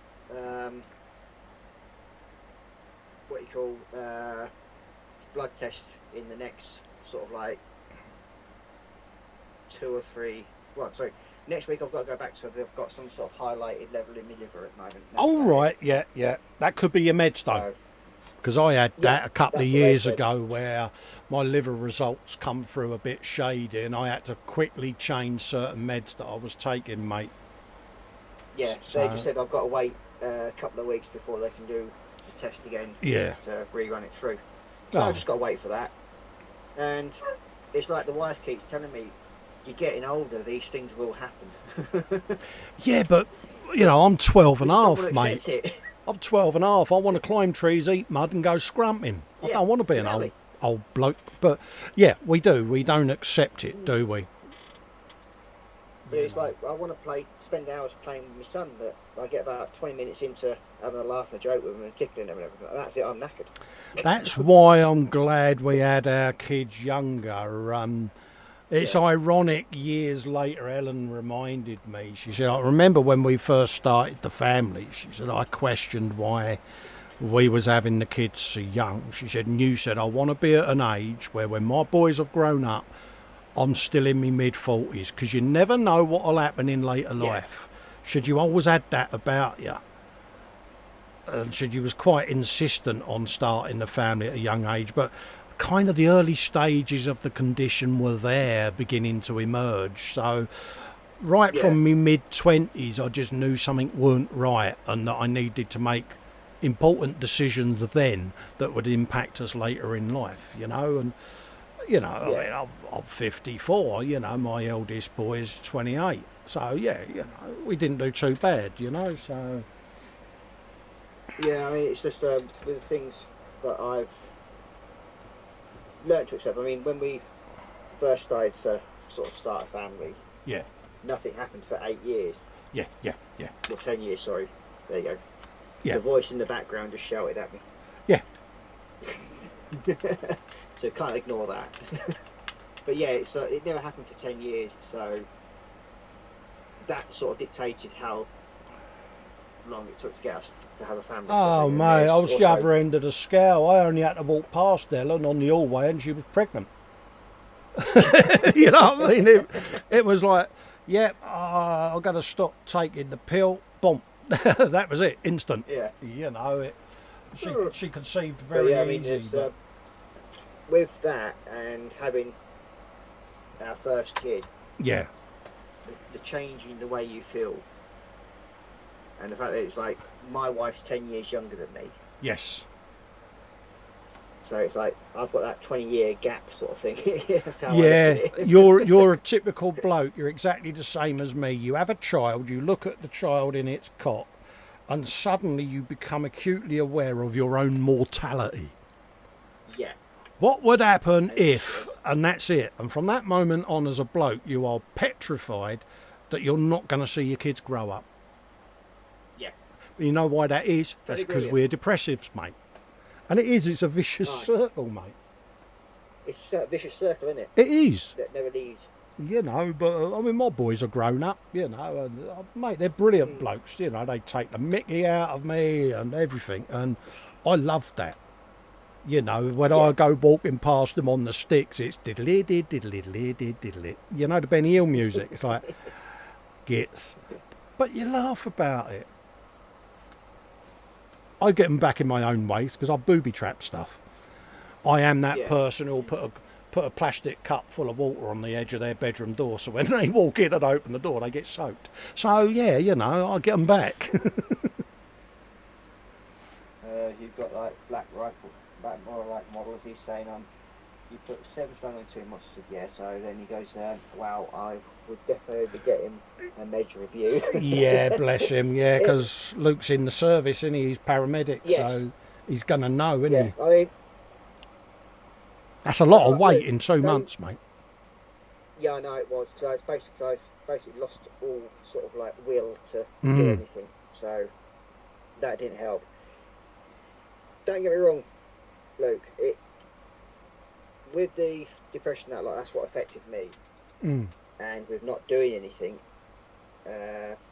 being laid off from 2 jobs in less than 8 months, being made redundant on both of them. Yeah. It was accumulating of that as well, plus the eating habits and the tablets and everything on top. That didn't help. But with yourself, you're probably still very active, and that can help. Yeah. I mean, it also depends on the strength of the tablets you're on. Yeah. And how many you're taking. If you're only on like 1 tablet, then you're fine. You won't get you so much. But when you're taking 5 or 6, because of different causes, like with me, I've got my asthma and everything like that on top of it. Oh right, yeah. This all builds onto it, you see, and that doesn't help, and that's what helps sort of like build up fat content, because they're putting steroids in your body to deal with one thing and then to deal with another thing. Yeah, yeah. And this all accumulates up, and that's what just basically affects you in the long run. Catches you out, So doesn't it? don't worry about it. If you're only on like 1 or 2, it won't be so bad. But there is a couple of them out there, especially on like antidepressants, that you can get put on. I can't remember the names of them now because I got myself taken off them. So I sort of ballooned straight up to 13 stone, and it sort of like killed me. And that's when it plateaued off at 14 after that. So I said, look, not being funny, I put all this weight on, and it's making me feel worse. Yeah. And then they review your tablets, and then they sit down and work out with you what's best for you. Yeah. And that's when I sort of like went back down a little bit, and sort of like plateaued at about 12. Yeah. But you will always gain some weight, I'm afraid. Yeah, And you got the no older choice. you get, the older you get, you get that as well on top of it. And as I said, I'm only 2 years away from my 50. Yeah. And with my brother being a big fat knacker, then it's sort of like most of my family have been larger gentlemen. Yeah, we've always been very, very tall, broad gents in our family, you know. Door frame fillers is what me nan used to say. I just put it down to being cuddly. Yeah, she used to say to me as a young lad, you will fill that door frame when you're older. Yeah. And I used to laugh at her. And I just say that we're being cuddly. Yeah, she goes, see your Uncle Ron, she says. Yeah, you'll be just like him, big, and you'll fill that door frame. And I used to think she was mad, you know, because I was as skinny as a rake and about 2'6" when she said it, you know what I mean? But bless her heart, she was bang on, you know. It's when my mum at 4'8" looks up to me when she says to people, oh, look, here's my little baby, my youngest. Oh, no, stop it, Mum. Bless her. It is funny. Yeah, all our family are tall people. Well, the blokes are. The women all seemed very petite. Yeah, my Tiny mum women. was only 4'8", I think. Yeah. Right. Whereas us blokes have all been sort of I think the shortest one's 5'11", and most of us are sort of 6'1", 6'2". I've got a cousin who's 6'9". He's built like the proverbial brick outhouse, bless him. Yeah. Proper gentle Your brother giant. is, basically. Yeah. It's got hands like a JCB digger, you know what I mean? It's like, bloody hell, mate. And yet he'll jump on a chair if he sees a mouse. You know, he's brilliant. You know, he's, oh. Yeah. What? Yeah. You know, a fly or a wasp gets nearby, mate. You should hear the tone of his voice go up about 8 octaves. It's brilliant. And he's gone, mate. He's legged it. It's like, bloody hell. Yeah, he's a character. Oh dear, let's clean me brush, and I suppose being that it's 6:05, we should Is it? vacate the airwaves, really, shouldn't we? Yeah. I think, who else is on tonight? Is it Gross? Gross Models is on later on tonight, as far as I know. Yeah. Okay. I think he might be doing gaming, I'm not sure. Fred might be on. Yeah, I think he said he mentioned about doing Da Vinci, I think it is. Yeah, so there you go. So I think we've had a good run, 3 hours or so. Yeah. I definitely think so, mate. I think, well, I'm on the 3rd part of the model. Oh, I'll just bung you full screen, mate. Oh, look at that. Nice. So I've got the backpack, which I'm doing. I've got one half of the body done. Yeah. And I got his head done. Happy days. Yeah. So that's what I've looked without dropping it and losing it. Brilliant. Which I have done. Never mind, I'll pick up in a minute. Yeah, done a little bit on the old WAS bomb there, a bit of metal work, Nice, etc, nice, etc. A little bit underneath. And then I can start just layering it. Yeah. And go with that. You'll get to where you want to be with it soon enough. Absolutely. Fox is saying in the chat, thanks to Festa 67's workshop and Scale Model Ninja, has been a great show, much appreciated. Take care everyone, stay safe and be good ones. Hey, you're welcome, Fox. Muse says time to take the kid to work and go to do the laundry later on. Muse, take care my darling. Yep. I'd just like to say that thanks for the super chat earlier on, that'll help Fox out immensely. Yep. If you want to help Fox out, hit the join button below, join the channel, or you can go over to patreon.com/ or / model making guru and support him that way as well. So yep, and if you're not a member of my channel, please pop over to Scale Model Ninja. Absolutely. Much appreciated. And you all know who I am. We've got Colin there, Colin Festa 67. We've got Panzer saying bye to Muse and then bye to everyone. William Rayburn's doing that. And we've got Max McGinn saying great stream, guys. Take care, everyone. Yeah. Thanks for joining us both. So, thanks for your company. Yep, much appreciated. And hopefully see you next week. Absolutely. See you next week, folks. Bye-bye. Bye-bye.